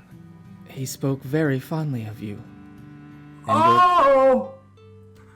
Holy! I look around at everybody and my eyes settle on Kane and I'm like, shit. Yeah, I think this is still the kind of Yeah, crowd. he actually filled in the word with you. Oh, the guy who was alone. Holy cow! No, I have no, Karina wasn't there. Oh, I know she wasn't there, but she said no, and I thought she was disagreeing with what I was saying, but in reality, she was just saying, no, I don't know what you're talking about. No. We went to this scary otherworldly planet called a beer, and it has nothing to do with beer. And there's a guy who's just there by himself, and it really sucked because it's a very scary place. He was And- trapped. So kind of like Abe. Yes, except less population on that planet. It's more Is he like still giant scary there? monsters. yeah. So Anyways, apparently they're married. When- I'm so sorry, I forgot that you were she here. will look to you and forgive me. My name is Elion. And we'll offer a hand or even a bow. I'm Karina. And as you shake it, she'll actually match your shaking. Fantastic. And we'll smile. A pleasure, Karina. Oh my god. I Nice touch. am. You seem confused by mentioning. I Oh, take it that's you, just my standard fare of living. Not necessarily, but I take it that you were not with them when they met my husband. No, they've done a lot before I got here. Understandable. My husband is a water genasi who favors ice magics, but this world, Toril, and another world, Abir, were at one time one. And then a sundering happened, and they became two. Several of our kind were connected to Abir, were sundered with it. So a lot of the families were separated. If I may ask, and it's not too bold, how do you know that's what happened? How do you know the worlds were sundered and pulled apart and people over there and it didn't just disappear and everyone die with it?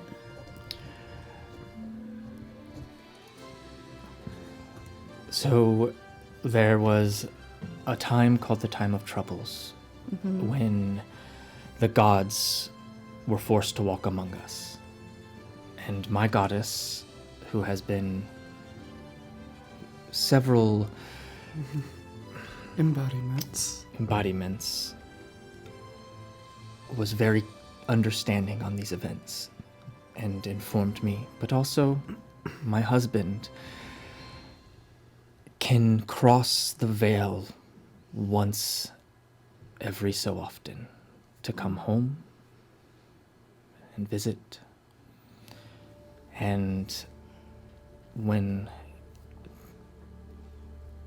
he met with the BFGs here, he gave up his trip so that they could come home. And that is my husband, in a nutshell. He's a really great guy. He is the very best. And you can see she sort of just deflates when you mention that he was able to travel. But the worlds themselves are still...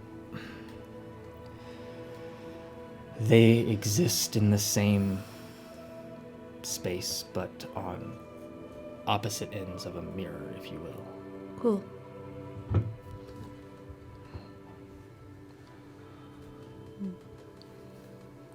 You can see that the revered mother, Elion, is speaking with you kind of off to the side, but the council is kind of speaking amongst themselves. They seemed a little concerned, but it's not towards your group.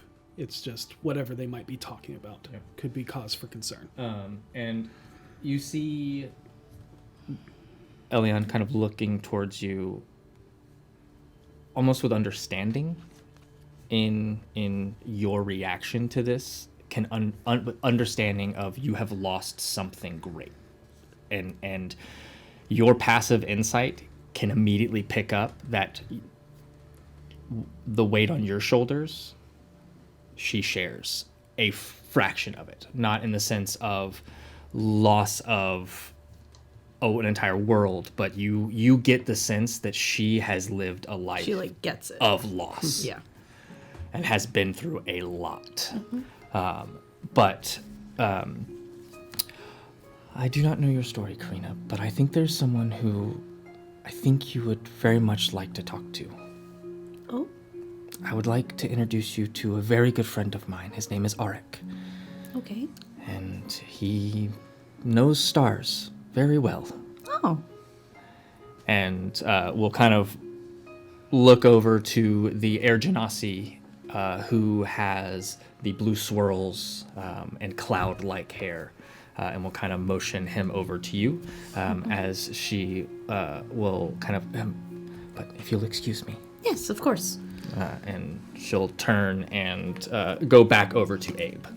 What is everybody else doing at this moment? Can I intercept the revered mother? Sure. Like, just as she turns around and be like, I'm so sorry. I'd love to speak with you privately after all of this. I couldn't help but overhear your conversation with Karina and hear who your husband is. And first of all, thank you. And second of all, I may have news. All right. Of course. And notices the pendant. Anybody else?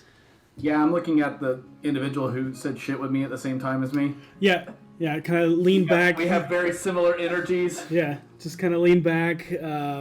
But you see that he has a smile on his face, but every once in a while it gets a little serious as you can tell the conversation that he's having is a conversation that is important. So you get the feeling that this person is like, although they're very aloof and fun, when it's time to be serious, it's time to be serious. But he looks over at you, kind of tips his top hat to you, and continues his conversation. If anybody wants to listen in, or I'll try to listen in. Okay. My hat will also turn into a top hat. go ahead. What do I need to roll? Perception. Yep, Hey, 23. 23. As he tips his hat, he looks over and he goes, "It's been a month, hasn't it?" Yeah. Just the council. Oh, yeah. You see him conversing with the marble-skinned Earth Genasi. It has. And the tremors are more frequent. They're getting more frequent. We still are unsure why. It's possible that their movement patterns and migrations have push them closer to the town proper, but last we checked, the pillars stood strong. Zeke, what was the thing that happened with the hunting party? And he goes, there was only one survivor. It's never happened before. May I interject? I am very rashly listening in on your conversations like an asshole. My name's Harold Hobbleton. I am a musician and also a full-time adventurer. If you guys have some sort of issue, I'm certain after all the kindness you've shown the BFGs, we'd likely be able to help you out if that was something you wanted. You learn all of their names. The Earth Genasi, that's Marble, is Micah. The Fire Genasi you've met is Ezekiel. Water, Spume. Air, Arik. The Tiefling is named Kane. And the Asimar, as you know, Danelle. But they all greet you. There's mixed, like, Kane's like, whatever, cool, got extra person on our side. There's some mixed reviews on some outsider listening in on the council's conversation. But, well, friend, join in. Well, happily. What's the situation? Is there a way we can help? As you ask that question, we're going to cut over to Karina and the Air Genasi known as Arik will kind of walk up to you with just a smile and an absolute almost just joyous air about him. As he just hey, it's nice to meet you. It's nice to meet you too. I heard your name was Karina. And you're Arik. I am Arik. I am Silver Star Arik, High Priest of Selune. Oh, that's She's like checking. Like, I think I got that somewhere here. Well, you constantly. Selune is the moon. That's right. I take it you're not from around here. Oh, not at all. What plane are you from? Or sphere? I don't know what those are. I'm from a world that travelers called the Wasteland. We just called it home. Well, welcome to Toril. It's interesting. For someone, I see that you're covered in our constellations. Yeah, it didn't used to be like that. They used to be mine. Oh, interesting. Well, looks like Selune has blessed you. People keep telling me that. What is... I can't help but... I can see that you have experienced great loss just from... And I apologize if I'm being too forward. Oh, not at all. I'm not good with subtlety. Even though you may not be a Genasi or Tiefling or Kin, Celestial Kin, or Asimar, Kin's home is home to any who are lost. We had a place like that on my world too. Kind of a lot like here, actually. But our island was on the back of a giant turtle. Funny enough, that is the first time I ever met Aliquin. Huh? That's a big damn turtle. We have something similar here. I met Aliquin on the back of a moving island, which turned out to be a giant turtle. Did yours also sing? It did not, and I'm sad that I did not get to experience that. Yeah, he used to have luau's every night and sing, and we would play music and make Well, I necklaces think of that flowers. we have to go find that turtle again and teach it to sing. You very much should. You very much should.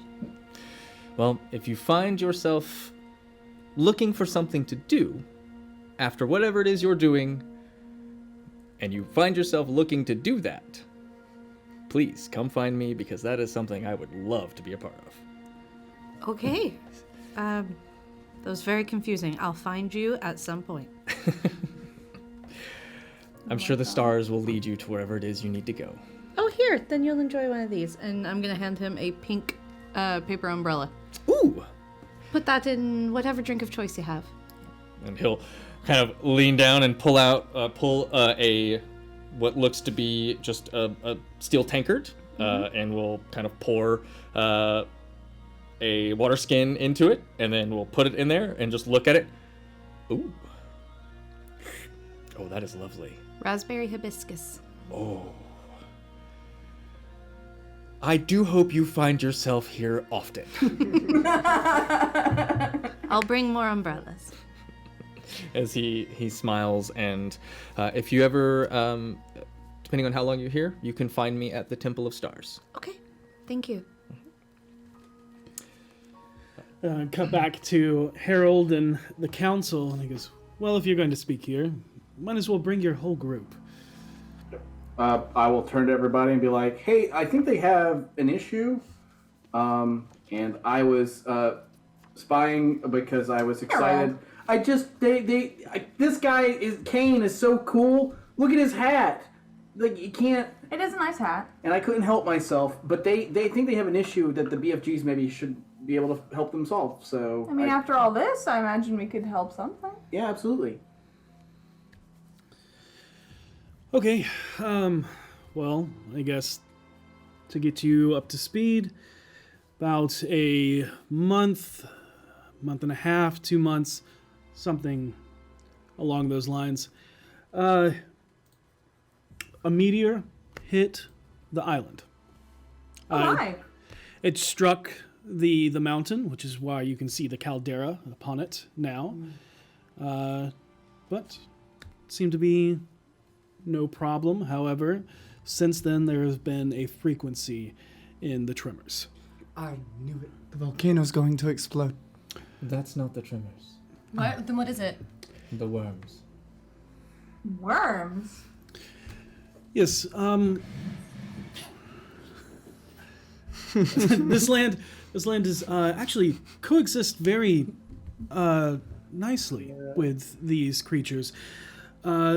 Some irrigate the lands, as they create these tunnels, so that the groundwater created by the ice ones, the ice melts, and adds to the groundwater and feeds the rivers and the lakes. The lava worms are the reason why the mountain will not erupt. As they create channels for the magma and lava to flow, affecting the terrain, keeping it fresh. There are some fires, but regrowth happens from these fires naturally. That's fascinating. Yes, but because of their efforts, there is no buildup of pressure, so there is no need for worry or fear of this mountain. The problem is, we also use them as food. The worms? Yeah. So are we talking like giant aggressive worms or little tiny like just very violently shaking worms? Well, from up here, they would look like very tiny, shaky worms. Yes. Micah will speak up. They are quite large. We try to keep them small to a certain extent. Twice a year, we send a hunting party out that will fell one of the larger ones, and that will usually harvest enough meat for a season, if not two. Have they been getting bigger? Maybe changing in appearance? They haven't changed in appearances. Ezekiel speaks up. But our hunting party not being able to quell their size, We fear that they may grow beyond our means of protection. Micah and his kin have put in adamantine anchors that vibrate and protect our townships. That's very smart. It counteracts the worms sense when people walk, and the anchors counteract that, so it's constantly vibrating, and it's hard to tell where to pinpoint certain, where. It's like a fog cloud, but underground. Yes. Arik will go. That's that. We've run across some other creatures who traverse the earth, and we're very familiar with trying to avoid stepping. Well, as long as you stay within the townships, I think you should be fine. But it sounds as though you wish us to leave. For your assistance. We're discussing the matters of if it is a concern currently. These problems, you said, with the worms, they started around the same time as the meteor struck. We haven't specifically deduced it to that. That's just of our council. We've decided that is probably A theory. Yes. I recall hearing my companion Harold informing. Do I see the older water genasi that was on the boat here? Or no? No. Only Okay. the younger one, the non-binary, the spume, is here. Spume. I recall Harold informing one of the people who came to our boat of the giant shark that some of your people went to investigate. And Harold put it aptly himself.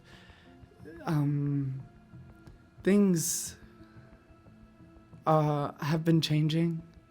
Animals, creatures, and I don't necessarily know if it's all around the world just yet, but it definitely seems to be around wherever we're going. And the source of that tends to come from space.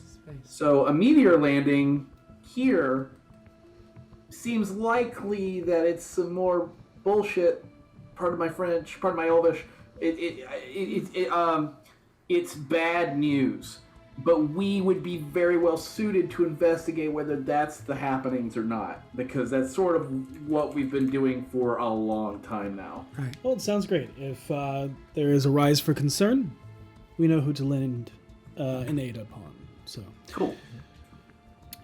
And Arik will speak up. We have looked through, or at least what I've been able to determine from the alignment. We haven't denoted anything other coming from like any ill omens or ill will or anything like that. We did deduce that where the impact did impact, getting to it is very difficult. We have been working on a party to investigate, but unless you're looking to stay for a month or so yourself, I don't know if investigating the impact zone itself is going to be of much use right now. That's fair. But we appreciate it. However, I mean, I'm sure the rest of the council here can attest that we're happy with whatever help you're able to lend. Even if it's just felling the biggest one. Maybe not the biggest one, but one of the bigger ones. Also, if the meteor, when you do finally reach it, if it's yellow in consistency like amber, stay far away from it. Maybe keep vegetation, any kind of life away from it as well. I don't believe it will be, but figured be prepared with information, then be surprised by the results. Understood.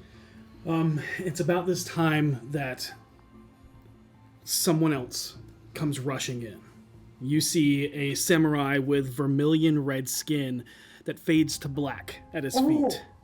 Oh, sorry. Just go ahead. His white-hot eyes are stern but wild as he's like looking focused, headed towards the council. But unlike the wildness in his eyes, you see like he moves with like purpose and almost like silent on his feet. He seems very disciplined. And this is a fire genasi, Yep, by the fire way. genasi. Yep. And you can see that through like the way he carries himself, the way all of the folds in his clothes are very intricately done, and you can see that also with the glowing incandescent steel hair folded into a top knot. As he comes in, he goes, "Oh, council! Sensei Kataru sent me.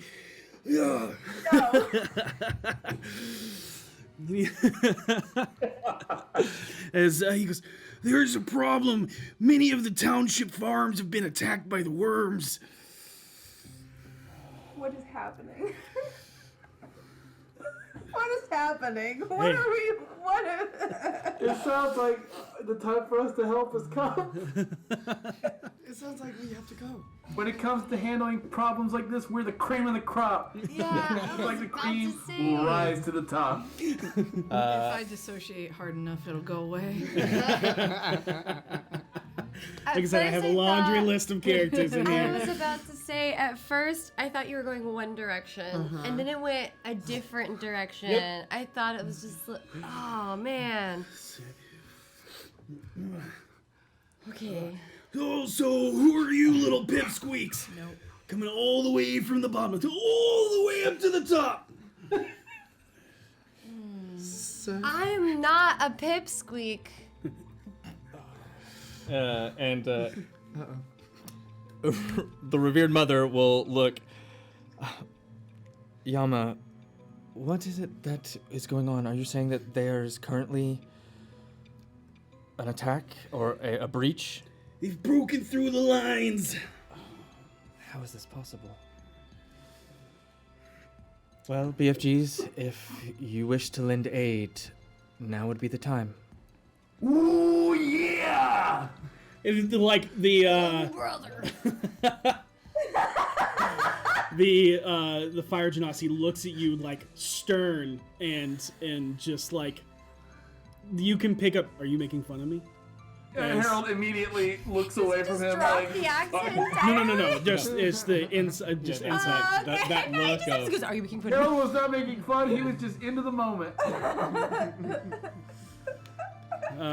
And he will do a very formal bow to the council, and he goes, "I will tell Sensei Kataru," and he'll go off and go back down to the mainland. I have a laundry list of characters in here. Can I kill this one and get a new one? Of course. No. I do wish harm on this. I take it I take that back. I have to go find the judge and confess. I didn't know what I was answering. It's I like lied to Minority you. Report if I had known this one. I guess it's time to go. Is this the same day as the Megalodon fight? Yep. Oh, God. Yep. Same Let's fight. go kill a Same giant worm. thing. The Great. Ezekiel In will- the shark fight. look to Micah, who will nod. We'll go check the anchors. If there was a breach, then we'll need to make sure that all anchors are secured.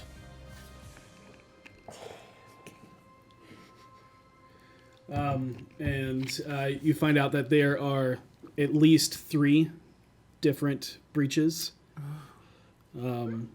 And they will give you a direction of just one of them if you wish to help. As Kane comes up and goes, "All right, it's time to make good on your promise." Let's do this. Elion will look to you. Abe, are you willing to put those ice knives to use?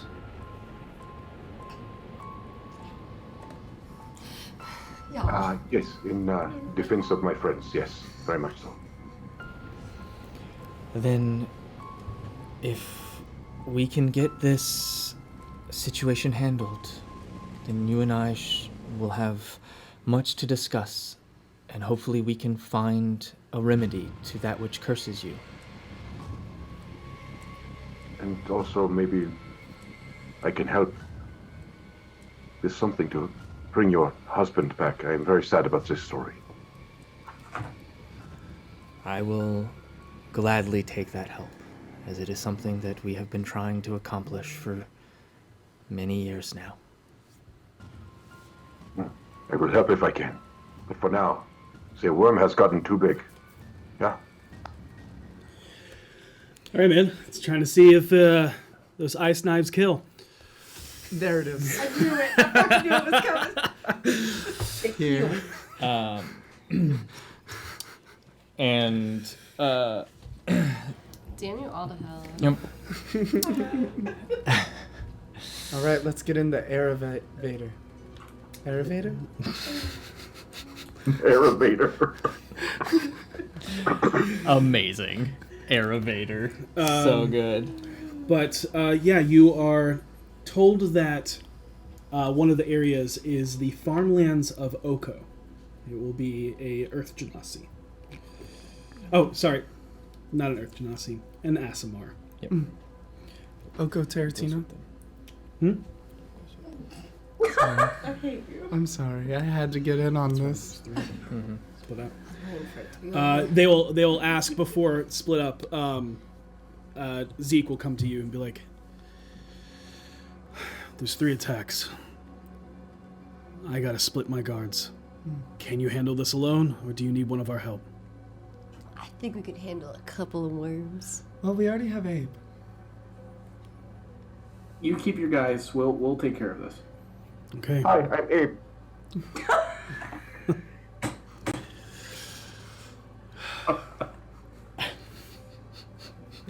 You're gonna fit in just fine. And he walks away.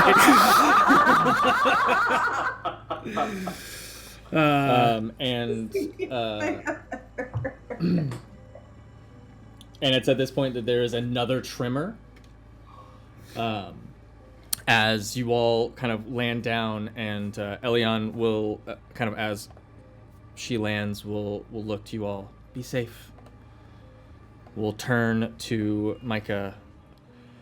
I'm going to check on the children and see how things are going. Be safe, and looks to all of you. Be safe.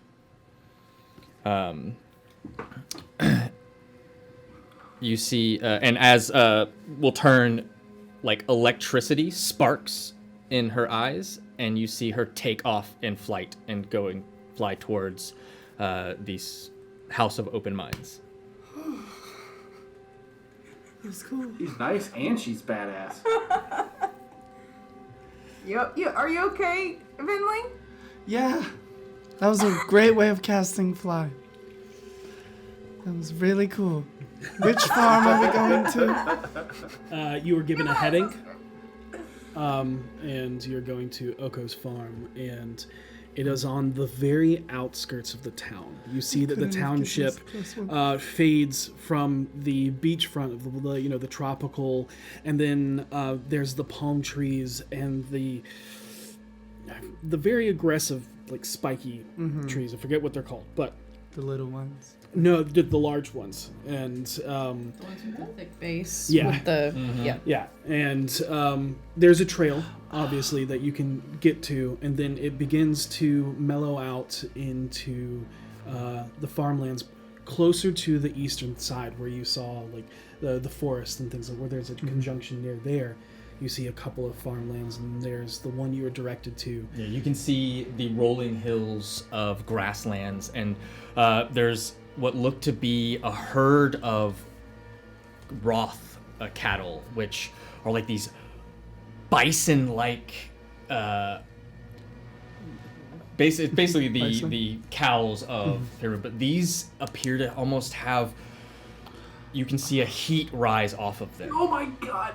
And They're like closer to the size of buffalo, And you see that they have these massive ram horns that kind of come out, but they angle down and out towards the front. Yeah. These horns on these, as they just mill about eating grass, are actually smoldering. Incredible. Yep. And as you get close, you just see a sea of corn and crops. It just I knew you were going to say that. just extremely tall, even for V. It would reach probably just as tall as V. I don't like this. So we've got corn and flaming hot bison. The flaming hot bison are more so in the fields. Okay. Yeah, and they are gated off. They are fenced off. Okay. Yeah. Okay. Yep. Okay. Yep. The fire wroth. And but as you What are you guys doing? I am going to cast Fly on myself and start hovering up and over and look to see if I can find anyone who might be Oko. Okay. As you fly up, you can see that there's a small farmhouse up ahead, past the cornfields, where it opens up into a little plains, and you can see there's still some small hills, a small little flower garden. There's a you're unsure if it is a mill, like silo, or if it is a water tower next to the house, but there seems to be a house. And you can see that looking out over the area, there is disturbed earth. I'll relay that to the group. I'm going to head towards the farmhouse and check on the owner of this land. You want us to come with? Yeah, you going by yourself? Like, what's up with that? I don't want to run through the corn. You can float through the corn. I can float above you all and tell you which way to go. You can get a head start. Yeah. I will float with you, and I ski up into the air. Hello. Yeah, you It's see cool. Yeah. Can I?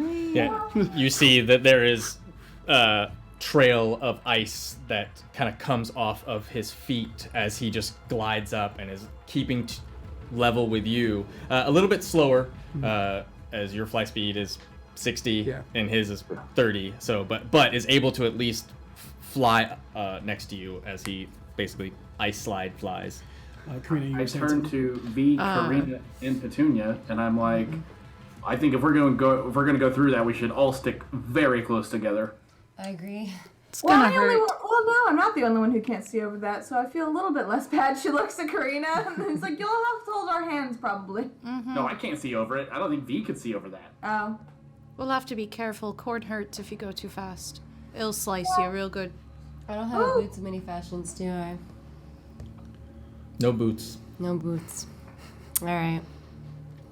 It's gonna add some inches. I was real confused. I was like, what are you about to To do? be tall enough Get some to platforms see. and just be like this? I can see now. It was the eyebrows that really made that. Who is she? So you're flying over. The rest of you are staying huddled real close together. Yeah, but rip everybody. I make real loud stompy steps. Okay. I just do. Send Savard with them so that I can communicate with Savard like which way they need to go, because I don't think we have bond anymore. I haven't recasted it in a while. Okay. It's fine. It's fine. Yeah, because it has a limited time. I will say, unless on the way here you wanted to recast it. How long would the walk have been? I At have least- to do it as a ritual. Okay, So- at least an hour to get outside of town. Oh, then yeah. Okay. Yeah, so you can have telepathic bond. Cool. Then telepathically, I'll be letting y'all know where you are in relation to the farmhouse. And with Vinley and even Abe guiding from above, you're able to navigate the corn maze, even though it's just going through corn. You come out on like out of the stalks of corn at the front of this farmhouse, and you can, as you land down, or if you hover up above, what have you. I'm gonna stay at least 5 feet off the ground. Okay. Go ahead and just for our 4 on the ground, just give me a stealth check. I knew it. Just a general stealth check. It's just No corn. reason. Natural 20 for a 26. Well, aren't you just special? I am. I'm very special. Look at my hat. Hey, 21. It's a nice top hat. It's like leather with like stitchwork on it. Yep. I'm just gonna. Hey. Okay, Petunia, you said 21? 21. 26 You for would be Harold. Karina, what'd you get? 14. 14. And V. 13. All right, not too shabby. Well, you said We're on our side being I'm like, doing ow, like damn a. it, ow, ow. Yeah, I'm doing like a Scooby Doo like stealth, where it's like you're trying, obviously, but it's not like fully working. Every third step is just a little too hard. And it's like, boom. It's like, dude, Getting to watch that. Karina's view that cussing the and audience complaining as sees the corn that husks was are cutting. magical. Because anyone who's walked through a cornfield, that it's shit not- hurts. it's not pleasant. No. But you are walking slow, so there at Yeah. least is that. Yeah, walking slow, but Karina's just going like, ow, shit. Yeah, it's more so like the corn leaves, like, they just grip onto you and don't want to let go as you're Yeah. walking away. Just And you are correct. If you were to run through it, probably wouldn't feel great. No. All right, so what do you do? am going to So- approach the front door. Is there lights on? Is there? There are lights on, and you see walking out as you approach. You see that probably noticed you before you came up. Is this male? Like he has chestnut brown skin, a dark beard, and long, tight, curly dreads. So yeah, in this moment, because he's startled, and you can see him trying to cast a little bit, you see 7 golden eyes in a crescent circle across the top half of his face. Whoa, whoa, whoa, whoa, whoa, whoa! I'm a follower of Mr. as well. You see he is wearing a kente, a hooded toga, and has silver neck rings. Oh. And seeing that you're like not Yeah, here, I'm like, whoa, whoa, whoa. and you're there first, obviously. And he goes, Amoko. I'm Vinley. Me and my friends are here to help with the worm.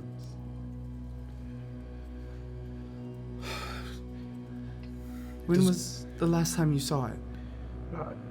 I just saw a little bit towards the Roth, but it is good that you are flying. Yes. And then As our Harold and Petunia slide out very, very cautiously, and as you hear ow, ow, fuck, ow, shit, ow, and then trying to be sneaky, but stomping through the the corn as it just parts is V coming out from under it as you all feel this tremor. Yeah. How is that possible? We were all so quiet. And then all of a sudden, just erupting out of the ground from underneath the 4 of you is just like a sinkhole tries to give way beneath you. And is going to should've make an walked attack rhythmically. against V. Yeah. Maybe you should have danced. He's also bringing back memories. Is a 21. Against me? Yeah, that hits. I need a dexterity saving throw from you. Oh, I see it coming. You feel it coming. Alright. Yeah, I can give that to you. You can have advantage on I it. feel it coming. Ooh, that was that part of that. That was a 19. 19. As you dive out of the way, as it just chomps down on like your leg, taking a chunk of thigh meat with it. What? But as you dive out of the way, you take 22 piercing damage. I'm gonna say, taking out a chunk of thigh meat sounds like a lot more damage than 22. But you tough. you see that it was going to eat you as you move out and roll out of the way. Y'all would've just let it eat me? And I need everybody to not roll at all. initiative. And then with the second attack, as it comes bursting up and then back down, Harold, No. No. Oh, I hate this thing. that hits. Wait. What a fun time to Did realize you I get haven't advantage healed for since the surprising last me or fight. something? Because I'm not. Huh? I was Did you barely. get advantage for surprising me? Um, Because it shouldn't. it did not. I rolled singular for you. Oh, damn. Then, alright, it got me. Okay. You could have short rested doing all of that. Yeah, Yes, while we're yes, setting yes. everything up, if everyone wants to short rest, you can do that in the council room. Yeah, that could have happened at any point in time while you guys were hanging out. Appreciate it. Do I click all reset right. max HP? For a short rest? No. Okay, that's what Unless you want to use your No, hit dice you- to go up to max. Yeah, I mean, you can do. Basically, you can roll until you're at max. Harold, I need a Constitution saving throw from you. Oh, God almighty. Oh no. It's going from a weakness. You're gonna take 13 piercing damage. What was the number it came Okay, I got a 19 on my con save. A 19 is what you needed. Oh. You'll take half of this. Here, say take short rest. Where's my morbid makeup when I need it? Yep. Okay, so you're gonna need to just. I'll just do it manually. Yeah. Where's it, boy? There he is. I thought that it would roll. You'll take 21 poison damage. That's halved? That's halved. Reno. Hey. All right. Let's go in the Oh one. me, oh my. We gotta go, actually. And it's on fire, right? Well, this It is not. a cute little place. It's not. Not at all what I was it is not envisioning, on which fire. was, you know, a I'm desert. gonna hellish rebuke it. Okay. Because Because it needs a deck save. trimmers. If they eat Harold, do they become a purple worm? And then If they do, we're taking its poison. If they eat Harold, do they become a one-eyed, one-wormed, diving, purple people eater? That was a long road, but you got That was actually. I'm impressed with that. Yeah, that was pretty damn good.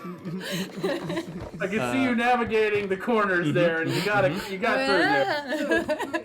I respect that. Surprise at every turn. Oh, I hate it. It is purple.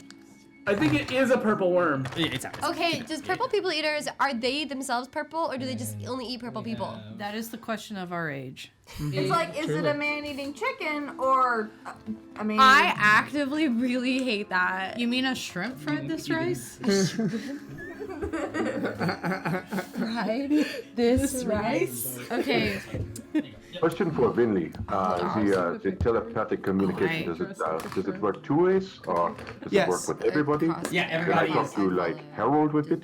Yes, but it's not a you can only talk to one person. It's you. It's a group Everybody call. can. It's a group chat. But you have it with everybody. This is great. I do a happy did everybody roll emoji in my brain. Oh, initiative. Yeah, and if you haven't done so already, roll initiative. Oh, yeah. Fuck. That was why I was in the middle of And I'm going to put on some fun music. Girl, put your And records on. yeah, I think You mean a shrimp fried that let's take a look at that map. I hate it. Also, I have gym shorts on. No one judge me. What's the got black shorts on. platform we're standing on? Pants. That's the hole that it created as it. Oh, okay. Got it. So anything like that will be considered rough terrain and maybe other things. I don't like that phrasing, Devin. Hit Yep. that. 21. Uh, What'd you V. get for initiative? I got a 7. Got it. Karina. 19. Okay. Harold. 24. Petunia. Dirty 20. And Iceman. Abe. 16. Okay. That was the fastest we've ever given anyone initiative. Wow. This is the first time for everything, right? Right. Us professionals? Wait, this is a show? Wait, we're live? Holy shit. Here we go. I'm so sorry. I didn't realize. No one told me. Harold, you're up first. Well, first it needs to make a dex save. Am I going last with my You 7 during that initiative, first by the way? round. Great. That's okay. You I love that mini. boom A whatever dex we save? fuck up along Yes. 15. At least I can It hit fails, this it will take... Oh. 37 points of fire damage. Jesus. Yeah, that was a hell of a roll right there. Yeah. And now my turn will roll around. Yep. I don't have the poison effect, right? Nope, it was just poison damage. Got it. Oh boy. We don't want that to happen again. Let's do this. Is it still out? Like it's out where we can hit it? Yeah, it is out. You will have to move up to hit it. Got it. Oh. I don't want to hurt things, but I gotta save us. I will cast. Well, let me see if that'll even work on it real quick.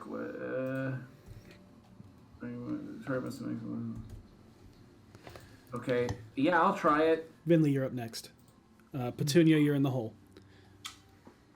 Wow, You know what? I think it's really rude that we just threw her in the hole. There's worms in I'm just there. gonna- Karma.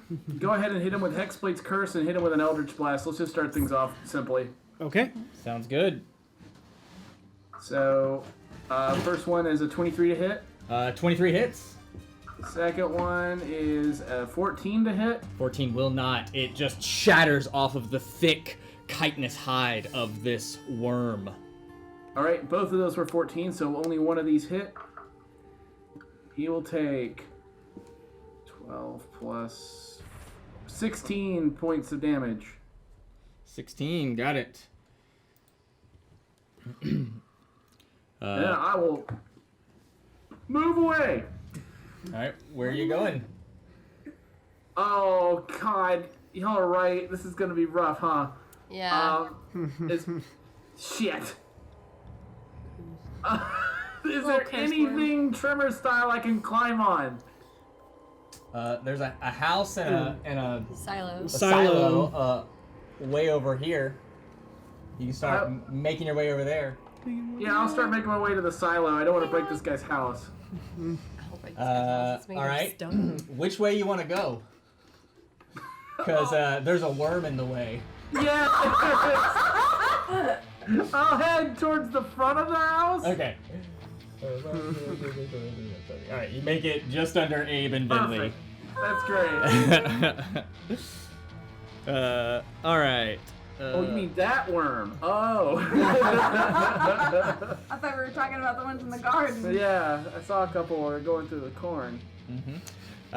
As you scoot by, Okay. it will take an attack of opportunity It hits. as it just lunges at you.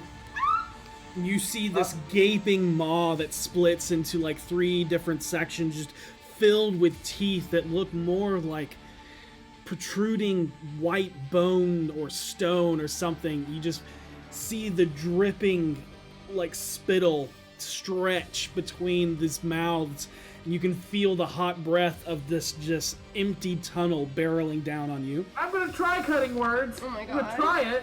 I'm gonna make fun of the fucking worm. What did it roll? Yeah, make it hurt its feelings. It's gonna hurt its feelings. Also, what did it roll? Oh, we don't know. I don't know yet. I just know that it hits. Fair. It hits hard, I'll say that. Okay. Fun. Well, maybe I will hit hard back. Possibility. Take 7 away from that? Still hits. Shit! Could I turn it into a 7? You think it would matter? You could, if you so wished. You want to risk it for the biscuit? I love biscuits personally. I'll give it a 7 just in case. Okay, so it rolls a 7, Which and would then make that a min- then -7. that'll miss. That'll miss. Yes! Yeah, he's like, thank It's an God. Alaskan bullworm.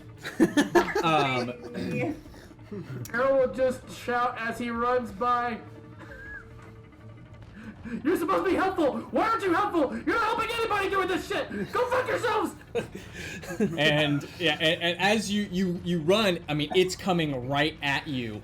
And as you look back and you're just like that moment of like, oh, Petunia, and you look, and as you do, you take your eyes off of where you're running, and you stumble a bit, and you trip and fall, and as you do, it just goes right over where you were standing, and you just scramble to your feet and keep running.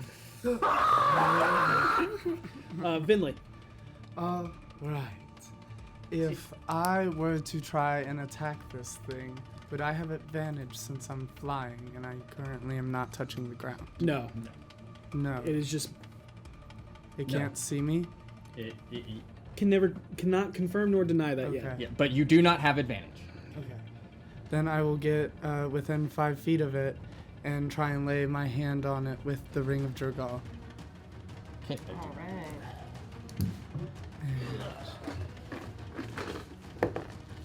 Oh.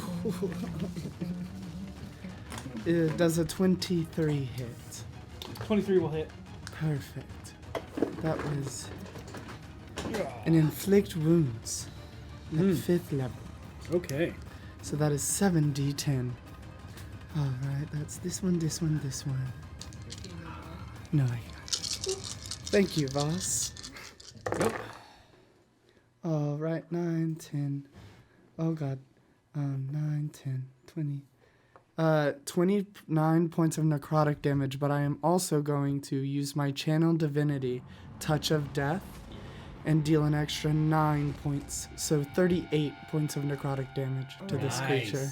Thank God. Yeah, you fly in and you put your hand with that holy symbol of Jergal as you smack down on it, and you can see the scales and like chitinous hide of this begin to decay and rot away as it just crumbles in, as you see the black veining of necrosis start setting in.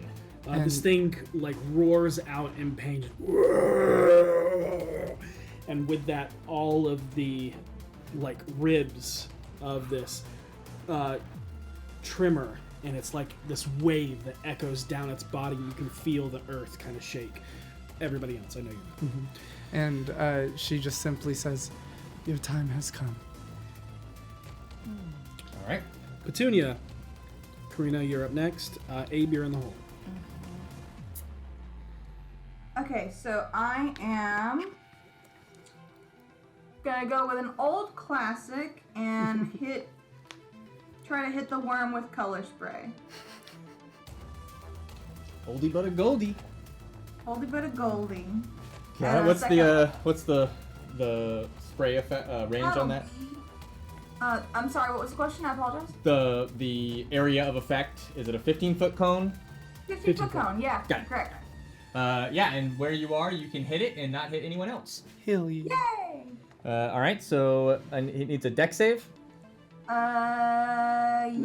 I think it's Where a is it? hit die thing. Yeah, I think it's a hit die Roll thing. 6d10. Got it. I don't think that's gonna be enough, but you can try. I can try. And then Harold, did you hellish rebuked it, right? Yeah. I did, yes. I did not get that damage. 37. Oh, he's got it right there. Got it. Perfect. Thank you. Let's see. 60, 10, Big numbers, no whammies. Just barely. Who gets it? Pretty good. 34. 34 points. Yeah.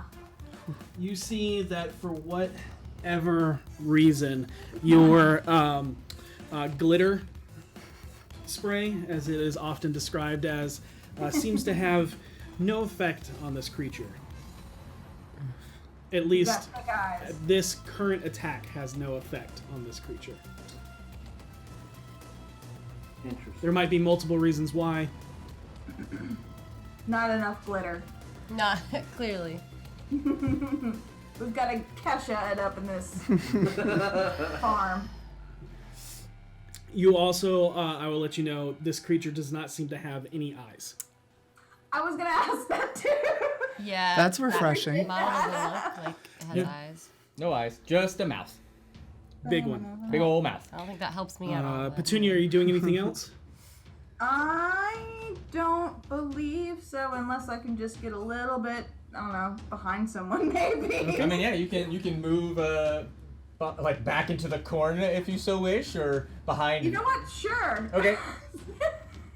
We'll put you. There we go. Hide in the hedges there. And it does not have a reaction currently. Karina. Oh, damn. Would this thing count as a beast? It is not. That takes away what I was going to do. Okay. Alright. I was going to attempt diplomacy, but fuck it. Pop in starry form as my bonus action. Okay. Taking... I will take...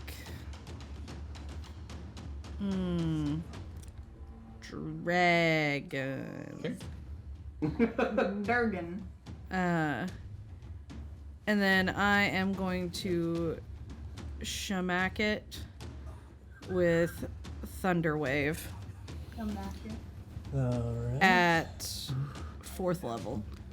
And where you're standing right now, you can hit because it's a 20-foot, or is it a It's 15 foot? 15. 15. So So you'll need to take one totally step fine. further. Totally fine. 5-foot step up. I roll to hit, right? It's It's got a con save. No, for you don't do it. It rolls Okay. a con to save Okay, against it. then I'm going to use my last wheel and subtract 5 from whatever you just rolled. Okay. Fails. All right. Yep. So, giving it its own tremor back, Karina's going to take her staff and shoot Thunderwave towards it. And going to do 21 points of damage. Ooh. Of jiggle damage. Commence the jiggling. And it is knocked back 10 feet away from me. Really? Really? It says it's pushed 10 feet away from me when it fails. It doesn't have a size requirement. Okay. Yep. That's wild. Ow. You hit me with a worm. It just goes sailing past Bentley, like, why? Why have you done this? Freeze frame. To be continued pops up. Yeah. I was wondering how I got this. Karina, is that all of you? Yes. How much thunder damage? 21, I believe. 21 points thunder damage. I can remember everyone else's details except for mine. Yeah. Abe, it is your turn. You see Karina just massively smack this like gargantuan creature back away from her with a thunderous boom as she takes on the form of a you don't become the full like dragon, you just have the dragon aspect. Yeah, it's the starry form dragon, so she is still normal-ish size Yeah. as a constellation dragon. Got it. Sapphire ain't out. Didn't prepare him today. Abe, you are. So this is the form she took when she flew over and landed on Yes. Eisenberg, yeah? Yeah, Yeah. correct. All right, so I know about this. Do I see Petunia? You watch Petunia go into Homer Simpson into the grass. yeah, Homer Simpson right into the corn. Currently not visible. I couldn't even see her from where I was sitting until I sat Hiding up. in the I peeking out. All right, so I don't see my tiny friends. So I think my best option is to just do the dagger thing, because that's what I do. So I'm going to do that, if that is okay. That sounds good. And since Vinley is within 5 feet of it, you do have an ally within 5 feet, so you can get sneak attack if you so hit. Yeah, I think I would like to do that. So I would like to first, let me try this one first. I'm going to try the main attack. That is going to be a not a very good. Hold on, I'm going to use nothing. That's what that one is. Main attack. There's a 12 to hit. A 12 does not hit. 12 does not hit. All right, bonus ranged attack. I'm going to whip out my slightly smaller icicle and try to hit it. Yeah, the first one just shatters across its chitinous hide. Did you make the first one with advantage? I did not. Isn't this flanking, or am I wrong? No, he's not flanking. Okay, just making sure. Second one is 18 to hit. 18 just hits. Just hits. All right. So that is a D4 plus sneak attack. Yes. All right. So we are at where it is. Aha. There it is. All right. We're gonna roll this. So that is 8. Whatever kind of damage we decided this is going to be. It would be ice, frost, Sure. cold. That's it. And then sneak Sunbird. attack. An additional 17 points of whatever damage. Yep, and Chilly then an willy additional damage. 17 cold. Got it. So yeah, 8 plus 17, and then I'm going to kind of sail over to where I last saw Petunia to try and see if I can see where she went. Once you get a little more like over the corn, you can see her little orange hair kind of poking up a little bit, in between the leaves of the corn stalks. Yeah. Okay. Good. And then I'm going to try and maneuver myself to where I can position myself to scoop her up and take her somewhere safe next turn. But I am out of bullshit this turn, so I am just trying to be not eaten by a worm. Yep. So that you are. Your bonus action was to throw your second dagger, so you moved your Yeah. 30 feet to where you are. That is as far as you can get for now, but you are easily there to scoop her up next turn if need be. Yeah, sounds good. All right, thank you very much. It is That now is my turn. the Verm's Bracing for turn. impact. It is going to go under. Oh no! I need one of these. Ooh, I've got an idea. I gotta climb a tree real quick. And I believe. Could I try and slap it? Sure. Rhythmically. More Alright. caster yet? Do you have more caster yet? No, not yet. Oh, hey, a 19 to hit? Oh. 19 hits. Hell yeah. Pop! What's your unarmed damage? What is it? Can I take my reaction back? What's your unarmed damage back? Oh yeah. Uh-huh. It's 0. Yeah, right. You slap the crap out of it. It hurts your hands.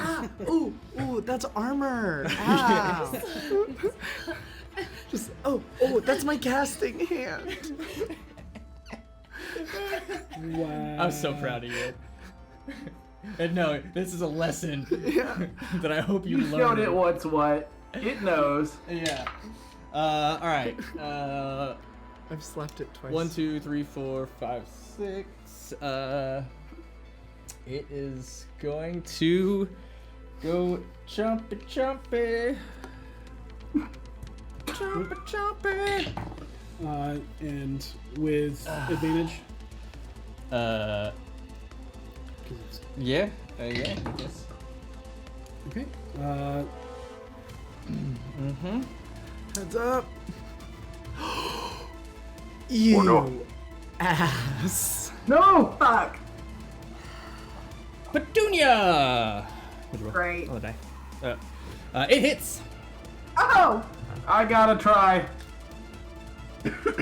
My turn is rolled back around so I can shit talk it, right? Yeah. How far away do you have to be? I have to be within 60 feet. You're good. You're good. You're good. I thought it was 30. You're good. I will. This is less of me shit talking it and more of me trying to worm Petunia as if she's not immediately aware of the giant worm that burst out of the ground. Like, holy shit, baby, look out there! It comes right there! Oh my god! I take 7 away from that roll.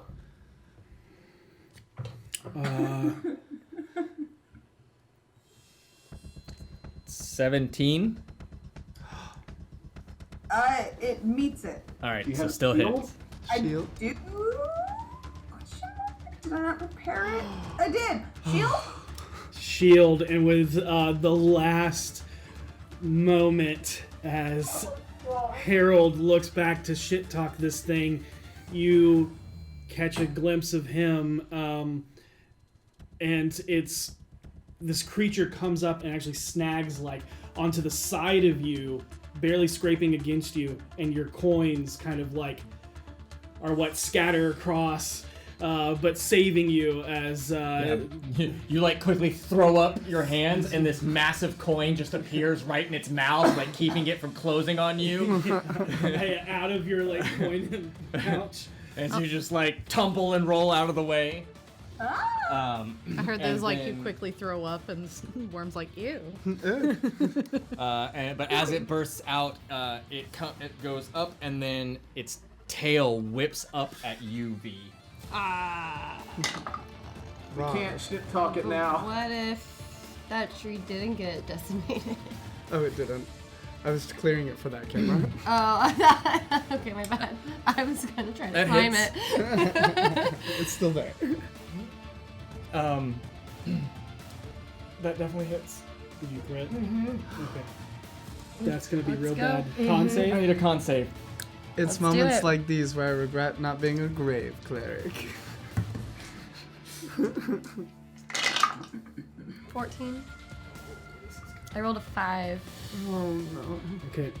It's okay if I just die here, you know? Shut up! All right, so you're Y'all gonna take revive me. you're gonna take 38 piercing damage. Cool. Oh no, that's the piercing. Well, I'm not raging, so it can't be halved anyways.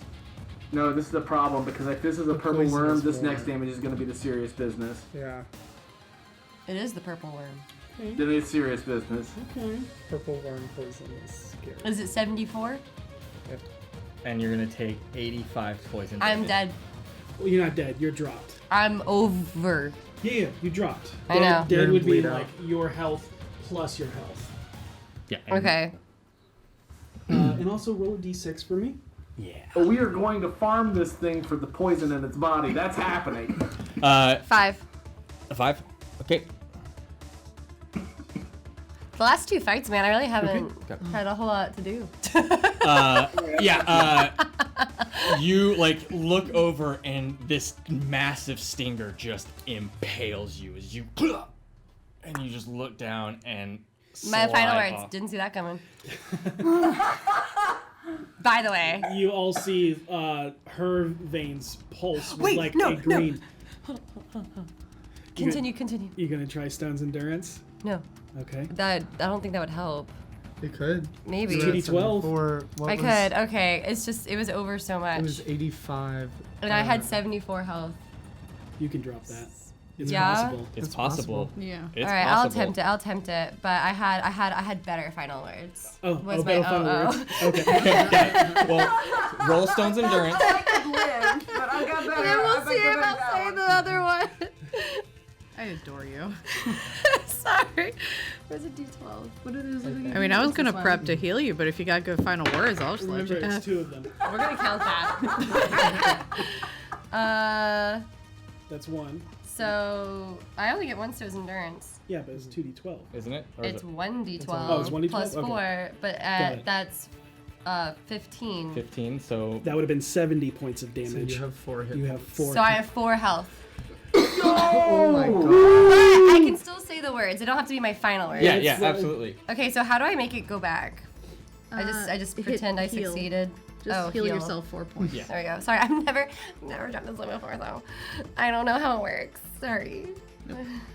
I thought that was funny. You are. But what Alright, I have 4 points of health. Yeah! Sense stats! I got it. Still, you watch her get impaled, and her veins turn green as her body starts to convulse violently. You will be stunned until the start of your next turn. And I say, hey guys, I think I found the ass end. Go ahead and keep going. Yeah, I'm just gonna leave this foam alone. starts to come out of your mouth. I said Sorry, end of your next turn. Not start. You know next what? turn. End of your That's next a turn. fitting end for you. Let's just why heal? Unfortunately, V, it is your turn, and you're stunned. You're stunned, but it is the end of your turn. So you're no longer stunned. Hell yeah. Hell yeah. Oh yeah. And Harold, it is your turn. No, hold on. Wait, no. Oh, sorry. It is not. It is Oko's turn. Hang in there, baby. How far away? You try it. You try it. Yeah, You sure. can try it. Yeah, you see Oko kind of like raise his arms up. And then puts his hands down into the ground, and you watch like the grass just kind of shift and move. And then the corn sprouts up and starts wrapping itself around this creature. It will make a strength save. Yep. It's I probably can't gonna pass. imagine it's terribly strong being part of Cage. You know, It's basically a giant moving muscle. it's an 18. Yeah. It just like snaps it as it continues to move down, like go back down. It's still visible because its movement was to come up. It doesn't have enough more movement to go back, but it's starting to make its way back down into the ground. It's going And he's going to only move half his movement as he is trying to stealth and does so very well. Yep. To make his steps as light as possible. And you see him making his way towards V. All right, that is. Okay, it's now Harold's turn. Ooh, excuse me, Harold's turn. Okay, See, the DMs are tired. We win. We go home. this is the only thing I think of that I think can buy us time at this point. I'm going to cast Phantasmal Force on it. It's an intelligence saving throw. Is there a intelligence threshold on that spell? So 2. No. Okay. That's great. Phantasmal Force and Intelligence save.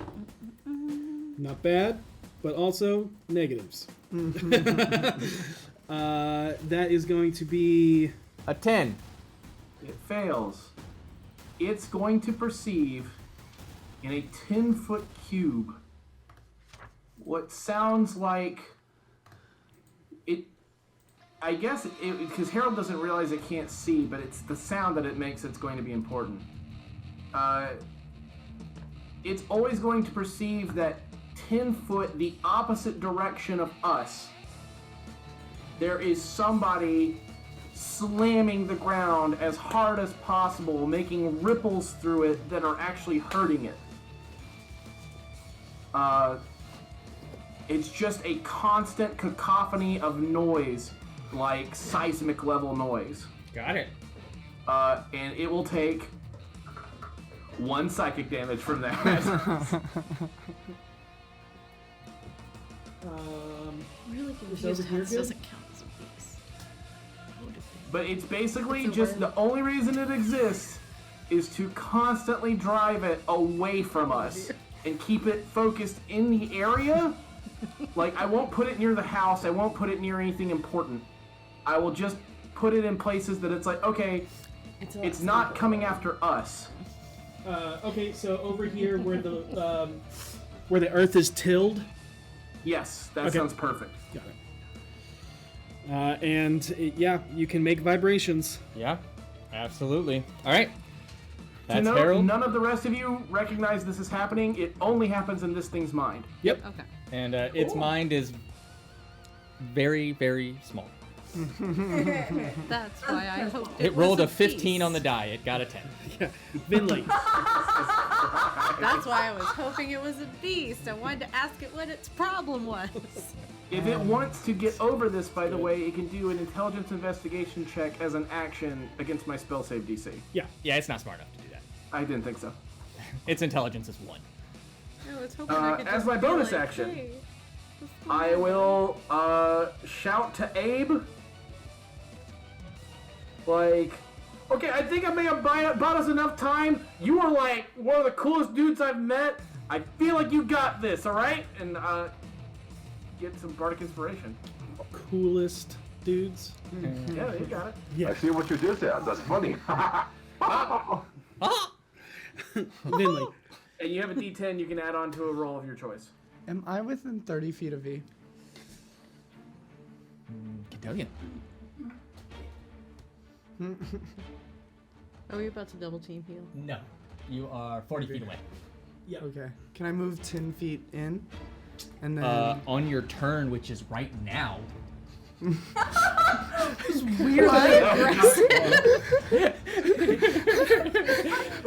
Okay. Dude with which he delivered that.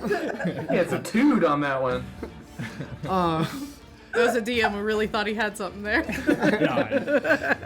Vinley takes the necrotic energy of the inflict wounds that she just performed and then shoves the ring of Jurgal down into her own hand, causing black veins to spider up her arm. And then she just opens her hand to V as a single drop of blood flies, hits her in the head, and I cast life transference at 4th level. Nice. That's gonna be 5d8. Nice. Nice. Nice. This is gonna hurt. Oh, maybe it's not gonna hurt as much as I would like it to. 10, 13. So I take 13 half. Yes. You heal 26. Sick. Alright, I'm still in this. And then Barely put me in it. I gotta rage like real soon. I got you on my 20 turn, feet up. homie. Okay, Thank you. you go 20 feet up. Yep. We got you. Yeah, you're So sure as Yeah, you're 20 good. feet higher. don't have any. Petunia, Wait, do I? Wait, so I didn't have a turn? you were stunned. I was stunned. Yeah. You're right. I From the forgot about poison. that. Yeah, that was from the massive damage from the poison. That makes sense? Yep. That makes sense? Petunia, you're up. Karina, you're up next. Abe, you're in the hole. I'm sorry. Petunia, your turn. Oh Didn't god, we I've get been healing wishy-washy potions on sometime whether or not to There's a massive worm right next to you. There is. You know what? I'm just gonna add it. You know what? Because I don't do this often, but because my character would probably do it, I'm just gonna straight up cast Disintegrate on it. All I don't know right. if this thing has legendary I resistances. think this is the first time you've done this. Oh, it's not the first time. It may be the first time it's worked, but it's not the first time I've done it. All right, There is a 0 in this number. Yep. That is the only number. It rolled a 0. Oh shit! Does it legendary resist or anything? It does not. It does not. Oh my god! You did it! Go ahead and roll that disintegrate damage. Yeah, I'm gonna just click there. Did it not go? Let's see, where is it? It's There's right- it. Is that it? No, I don't think that's it. No, that's not. Wait. I know how to use this Hit the program. clear all. Click I know how there. to use this program. Scroll down. Oh, right there. There it is, right there in front of my Oh face. my god. That's a lot of dice. 73. Oh! Ooh. Please describe your disintegrate. It is. I will tell you. You don't have a swan song, but describe your disintegrate because it works. Yeah, I mean, a good chunk of it is dust now. I was gonna say whatever does turn into dust, like does a shatter of coins, and then like that turns into like little splinters of flecks of metal. Got it. Yeah. Awesome. You see this spiraling creature, and you look up and just kind of close your eyes and throw a coin, and that coin just rockets out of your hand and causes a hole through one side, bursts out the other, through another side, out the other, and then once again as it just goes straight up through this corkscrew of a creature, and you can see that it just showers coins that then turns to ash and dust as it falls. It lets out one of those roars again as the ground around you shakes. Yeah, there are Holy shit! chunks of it missing now. Yeah, like, Holy shit, I Saturnia. think it gets the damage thing, right? Where what was the It total? does. 73. Yeah, so that would be force. Go ahead and roll a d6. Harold has never seen damage of this variety in one shot. I don't think he's ever seen this before. Like, oh, fuck! Were you asking me to roll that d6? Yeah, roll a d6. Okay. 4. All right. Go ahead and Okay. I'm just gonna. Yep. yeah. Much like the massive damage to V, you watch this creature shudder, and it is currently stunned. Yeah. Get it! I'm I gonna. could probably move. And I like that. She's like Close to its scrambling butt. back. Oh my god, I can't believe that worked! Karina. All right, I'm gonna cast Guiding Bolt at 3rd level. All right. You have advantage on the attack. Yes. The first is 17. Okay. The second is 22. 22 hits. All right. 17 would not. I'll say that you quickly fire, and as it like roars up stunned, it actually fires through one of these massive holes that are now in it as the first one misses. The second one then, though, makes a solid hit. Okay, and that's gonna be 21 points of.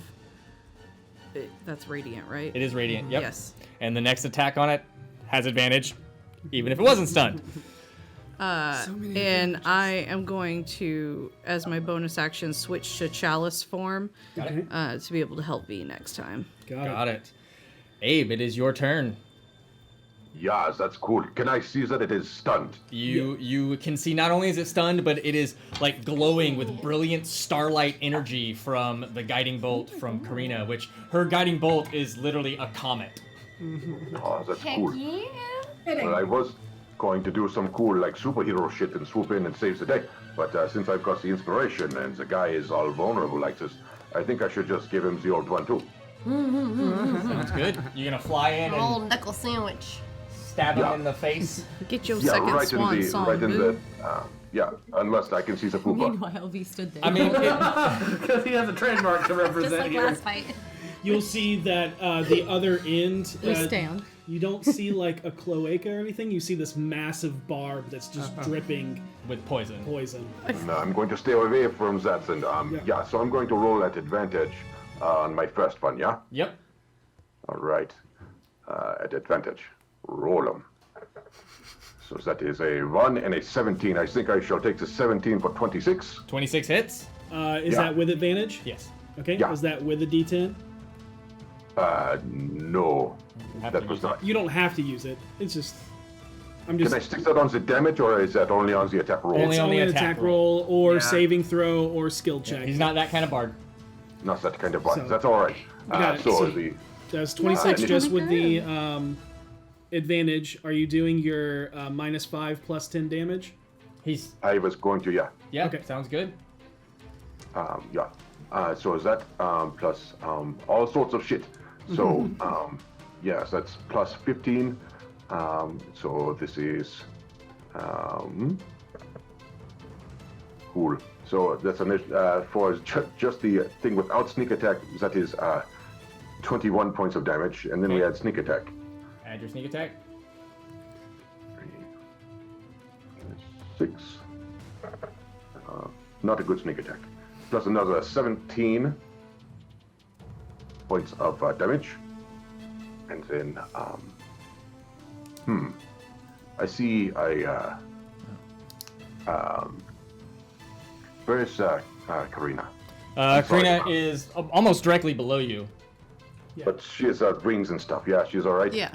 I've got wings. No, I popped Nope. a chalice, so I'm on the ground now. Yeah, on the ground, and is like a constellation of this like cup and bowl chalice thing.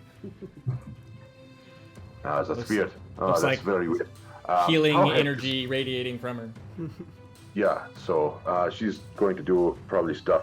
I'm worried about the little one. Can I see the halfling? Yes, right under you. Yep. Uh, Because you're flying above, you can see through the corn. yeah, I've already used mine action, so I can only He's put got myself in a form better vision, position. 30 feet. You know what I'm going to do is I'm going to just use bonus action and yeah, I'm just going to stab it and run because I have already used mine action. Okay. Stab and go. Because it is stunned and everything, it cannot react. So yeah, I'm going to use my bonus action to stab again. Oh, got it. Stabbing This is again. not sneak attack or anything. Yep. 26 to hit. That'll hit. 6 hits. All right, that is a D4 plus 5. Another 7 points of whatever damage. Got it. Points, okay. Got it? And then I just fly as far the fuck away as I can. Yep. Mine action killed Ray. Ray died after I've already used Mine action. Mine action. Action. And you see that this creature starts to like slump a little bit and then shakes. And you can see the gravel that's like buried into its chitinous form kind of gives loose as at the end of its turn, Aye. it is no longer stunned. It loses its entire turn. Yep. But it is now V's turn. Yes, and now I can finally hit the stupid worm. Don't forget to Because, rage. huh? Don't forget to rage. Oh no, I'm already like internally raging, and then I'll also like spiritually rage. Because honestly, like through everything we've been through, and if I die now, I have to be like, what killed V? A worm. Like someone would have to go back to the mountain and explain that to her people and be like, what got her? A worm. The unbreakable heart taken down It's so by a embarrassing. purple Like worm. actually, regardless of my really great, I found the ass end lie quote. Okay, so we're gonna hit the shit out of it, and Okay. we're gonna smite it. We're gonna do all of. Are you raging? I am. I just Yep. hit the button. Okay. All right. So yeah. So the rage ancestors come out of you. Swarm of Goliaths as you hit. Are you Karina's recklessing? standing close I'm like recklessing. It's Kin's Edge, and I got a dirty 20 to hit. 30-20 hits. Okay. That is only 14 points of damage because I rolled low. Are you I smiting? I rolled low. I got it. Attack, and then you're smiting. And now I'm smiting. Yeah. So let me do 2d8. spells. Use my slots. 2d8. I don't know how to count. That's an 8, right? Thank you for knowing shapes. I didn't do well in math class. 5. shapes 5, and so math class. Total 19. 19. 19 for this hit.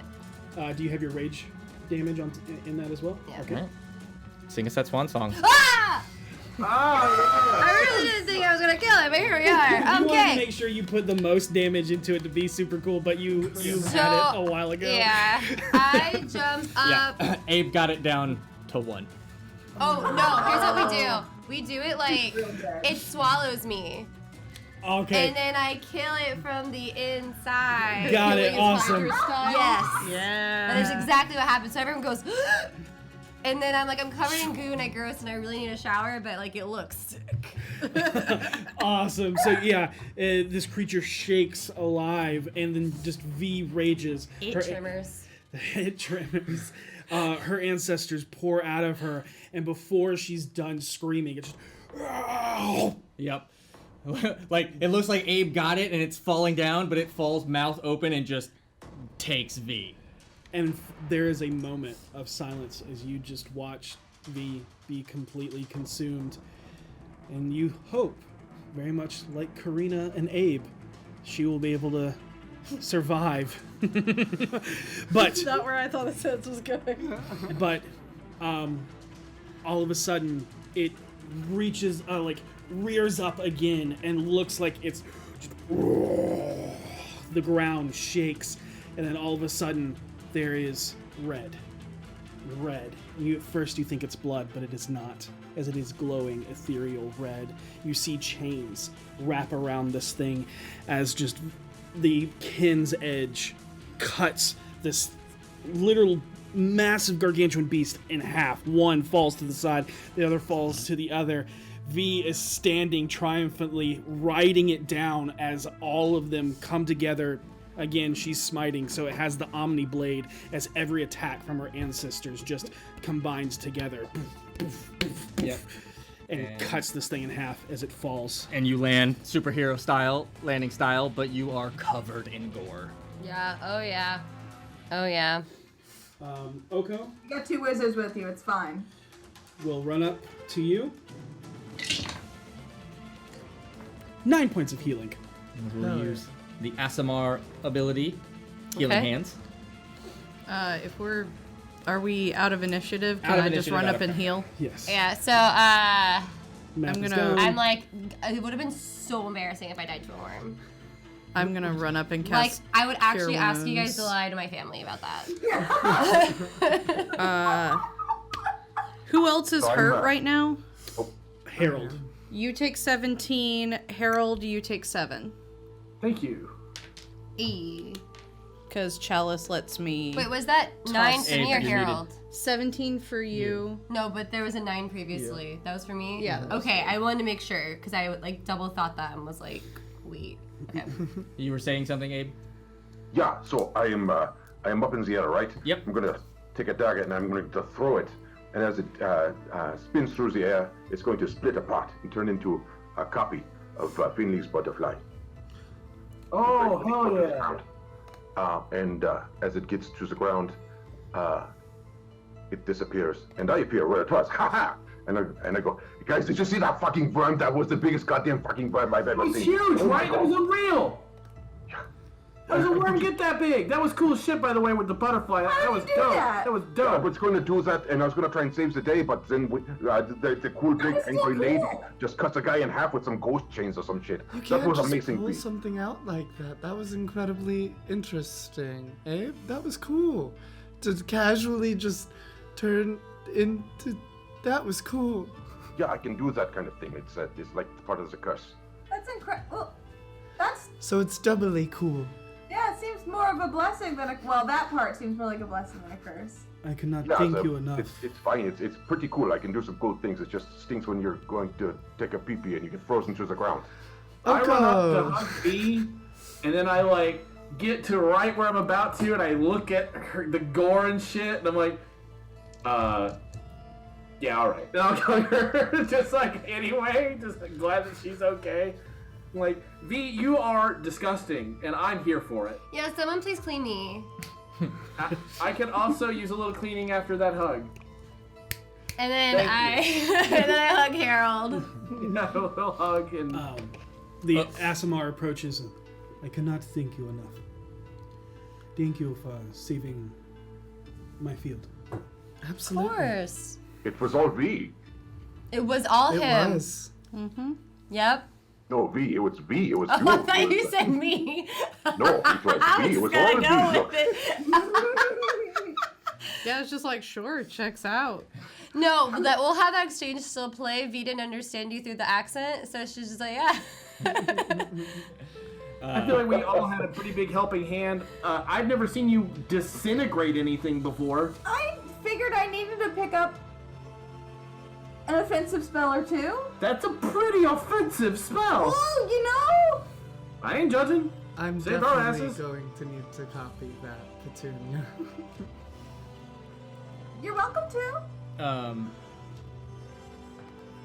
There is a probably about 15-20 minutes a group of Genasi and one or two tieflings or and Asimar approach or kind of come up like it's like now that there's been enough time to kind of separate the three. During that little period of time, Do you think what I'm thinking? maybe, during that period of time, could I look over the worm to see if there's any aberrant nature Sure. into it? Of course. We're not thinking the same thing. During that amount of time, could I also look to see if the poison inside that is somehow farmable? Make a nature check. And can I use Savara? Yeah, you do that. You to do help that. me by sending him into the dead body of the worm. Make an investigation check. Excuse me. Harold's going to milk the worm. Abe. Why not? 15. 15? I rolled a 15, Okay. but I'm kind of, you know what? We're towards the end. I'll use my next portent to turn it into an 18, so that'll be a 28. 28. Damn, wow, I'm really good at nature. Before you choose to do that, I will let you know this is to know if you can, not actually doing it. Okay, fair enough. Okay. And with your 15, you do not find anything that seems to be Aberrant. aberrant. And what are you going with as your total? Well, I'll go with 15 for now. Okay, 15, and that is your total? Mm-hmm. Okay. You can tell that, yeah, you could farm some poison from this, but it could be precarious in doing so, especially for any person that is injured. Risky when we're all bruised and battered. I'm fine and I'm resistant to poison. I am too, actually. Well, not. We're both good in that respect, I believe. I don't want to use poison at the same time. If we ever had to, it'd be very nice to have this particular poison. Mine cowardice prevented me from getting hurt again, so That's I fair. could help you with the milking of the I'm worm. not hurt. I'm not actually hurt. Yeah, I'm not hurt either. It missed me, surprisingly enough. I didn't miss it. What's the roll we have to make to try and harvest it? It would be survival. And Petunia I'm good at and that. Abe are assisting you, so you'll have advantage. Okay. Vinley is giving Abe a very stern look while he's doing this at the comment he made about cowardice. Of like 22. 22? Okay. I was in the air the whole time. I didn't help anybody really. I You was in stabbed the the shit out of that thing. Yeah. You can, in the time that you have, you can extract 1 vial of purple worm poison. Hey. That's pretty good still. That's And pretty that good. that's taking your time, making sure no one gets injured, no one Yeah. gets covered in it, anything like that. Okay. You see this progression of people coming up. The one in the lead it stands out because it is a heavily armored earth elemental, but the skin is pinkish crystalline. It is a pink amethyst. Yep. As he moves forward and seeing that it is down, will come up and will greet you. Yeah, he shimmers in the sun almost translucently as you look upon a man seemingly made of pink amethyst, and he greets you. Oh, he's cute. We got pictures of pink amethyst rocks. I see I've killed it. It's very good. No. Yes, we have. I'm Basalt. I was sent by Ezekiel. Oh, good. I see you killed it with the chopper. God damn it. Yeah, that's what they call me. I knew it was Arnold! So, I'm not dignifying you with a laugh. You look bad when I grow. Look, Wait a I have minute, this where card are you game. from? We sound similar.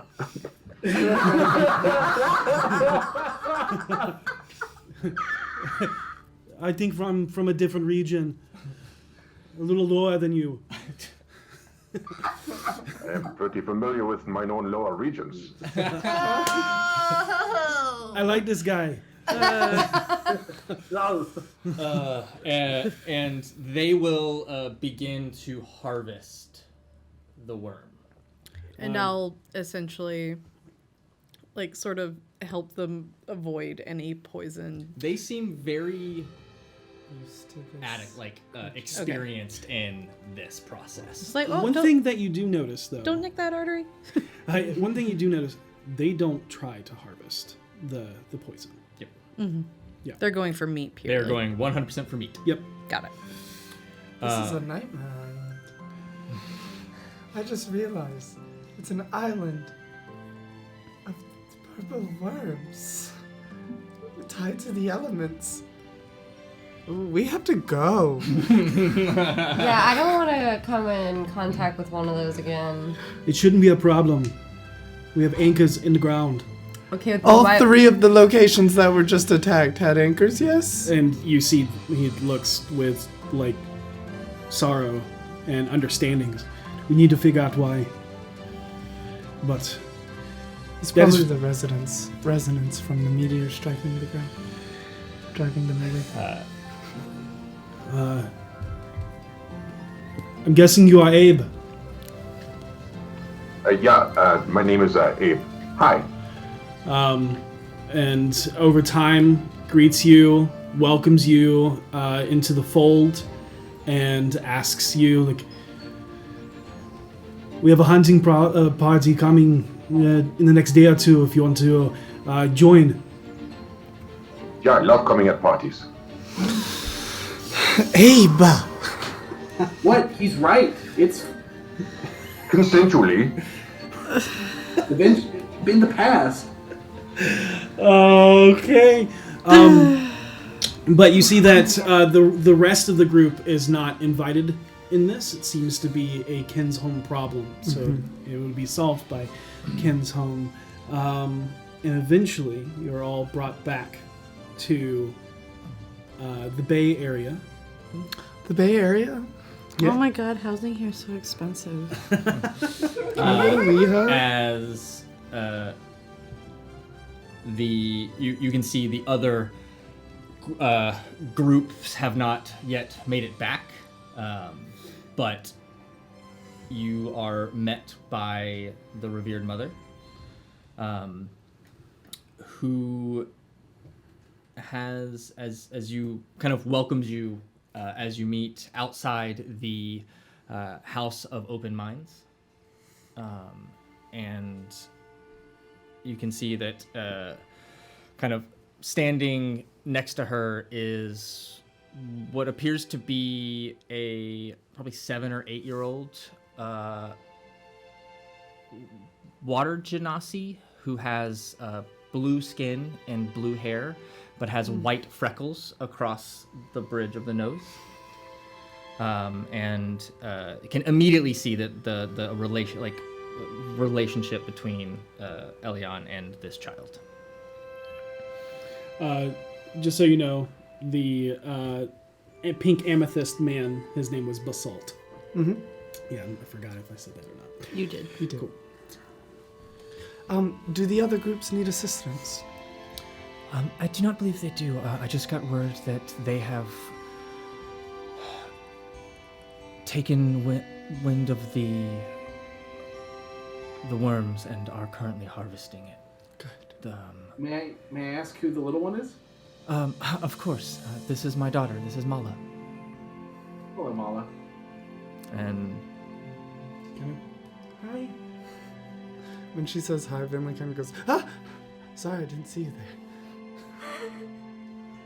You frightened. I am small. No, you're just very stealthy. and she just smiles and kind of gets that like puffed up, like, yeah, stuffy, yeah. Children like any compliment. Were you successful? I take it. It was scary there for a second, but yes, The minimal damage to Loco's property. V is still breathing heavily. Like, she was swallowed by a worm. yeah. I can't thank you enough for lending aid to our island. You are all welcome to stay as long as you like. Thank God, I would have been so confused if y'all were mad we killed the worm. And We're happy to help. I think that most of us will be leaving. And he turns to Abe. What do you say, buddy? You staying here? I would like very much to come with you. You've been so kind to me. You've showed me so many cool things, and you've shown me, pardon the expression, a bit of warmth. That was the first time in a very long time. But I see this little one, this Mala, yeah? And her papa is missing. And I don't like that. And Miss Elian, half of her heart is torn away from her. And I can do many cool things, as you have seen. That's the truth. And I have some reparations to make for past misdeeds. And I think this is a good place to start. Well, Abe, it was an honor meeting you, and I can't think of a better person to be helping them. And Elian will hold her hand out to you. Careful, it's cold. I'm used to it. Okay. And she'll take it and just kind of squeeze it. Welcome home, Abe. Welcome to Ken's home. And you see her attention is drawn upward. And she smiles. Looks like we might be having a few more new arrivals. And There's like a shadow that kind of casts through like the windows of this area. And as you go out to investigate it, you don't see anything in the air, no creature. You see the bay kind of moving now as a ship is landed in the open area, the waters. It looks different, yet familiar. It's hard to place why. Can I send Savard? Of course, and as you go to Sin Savard, that's where we're getting tonight's episode. I knew it. Wait. thank you all so much for joining us for this episode.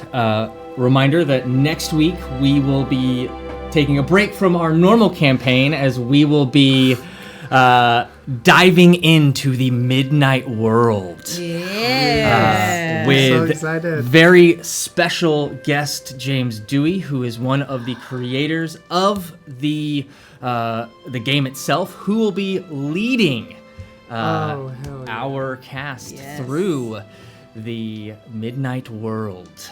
Also, if you have not entered already, enter hashtag Eldritch for your chance to win a $50 gift card. And then, money. yep, and then first Sunday in November we'll be returning to Kin's home to find out who this or what this ship that has just arrived is. Also, I have a feeling. Also,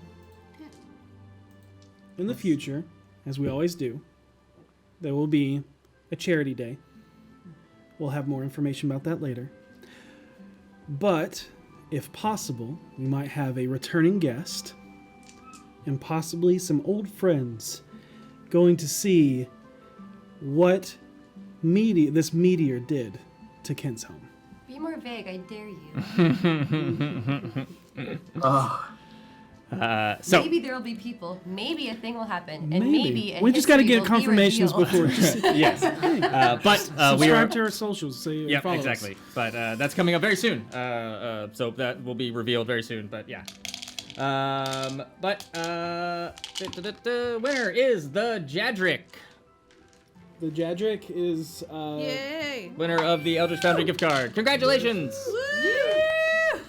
And thank you so much, Jesse, for being a part of our show for the past 2 sessions. Yeah. It's been amazing. We love your ice hole. Oh, come on. Amazing to have you last week at the table, and luckily that we were able to at least have you virtually this week to finish up a small chapter of Abe's story. definitely not the final chapter. Thank you for having me, guys, and thanks for letting me play with your family. It's been really touching, actually. It's been very, very, very impactful for me. It's the chemistry y'all share and the stories you tell and the authenticity that you role play with is uncommon, and you have something really special here. Oh, Well, did you you're forget the ice hole comment? you are an official BFG now and a member of the Best Friends Guild. So welcome to the family. And thank you for all the praise, but we are only as good as our players, and you're one of them. So thank you. Haha, joke's on you. The couple reverse. Hellish rebuke. Yeah. I was gonna say, be excellent to each other. And may you always roll with advantage. Good night, everybody.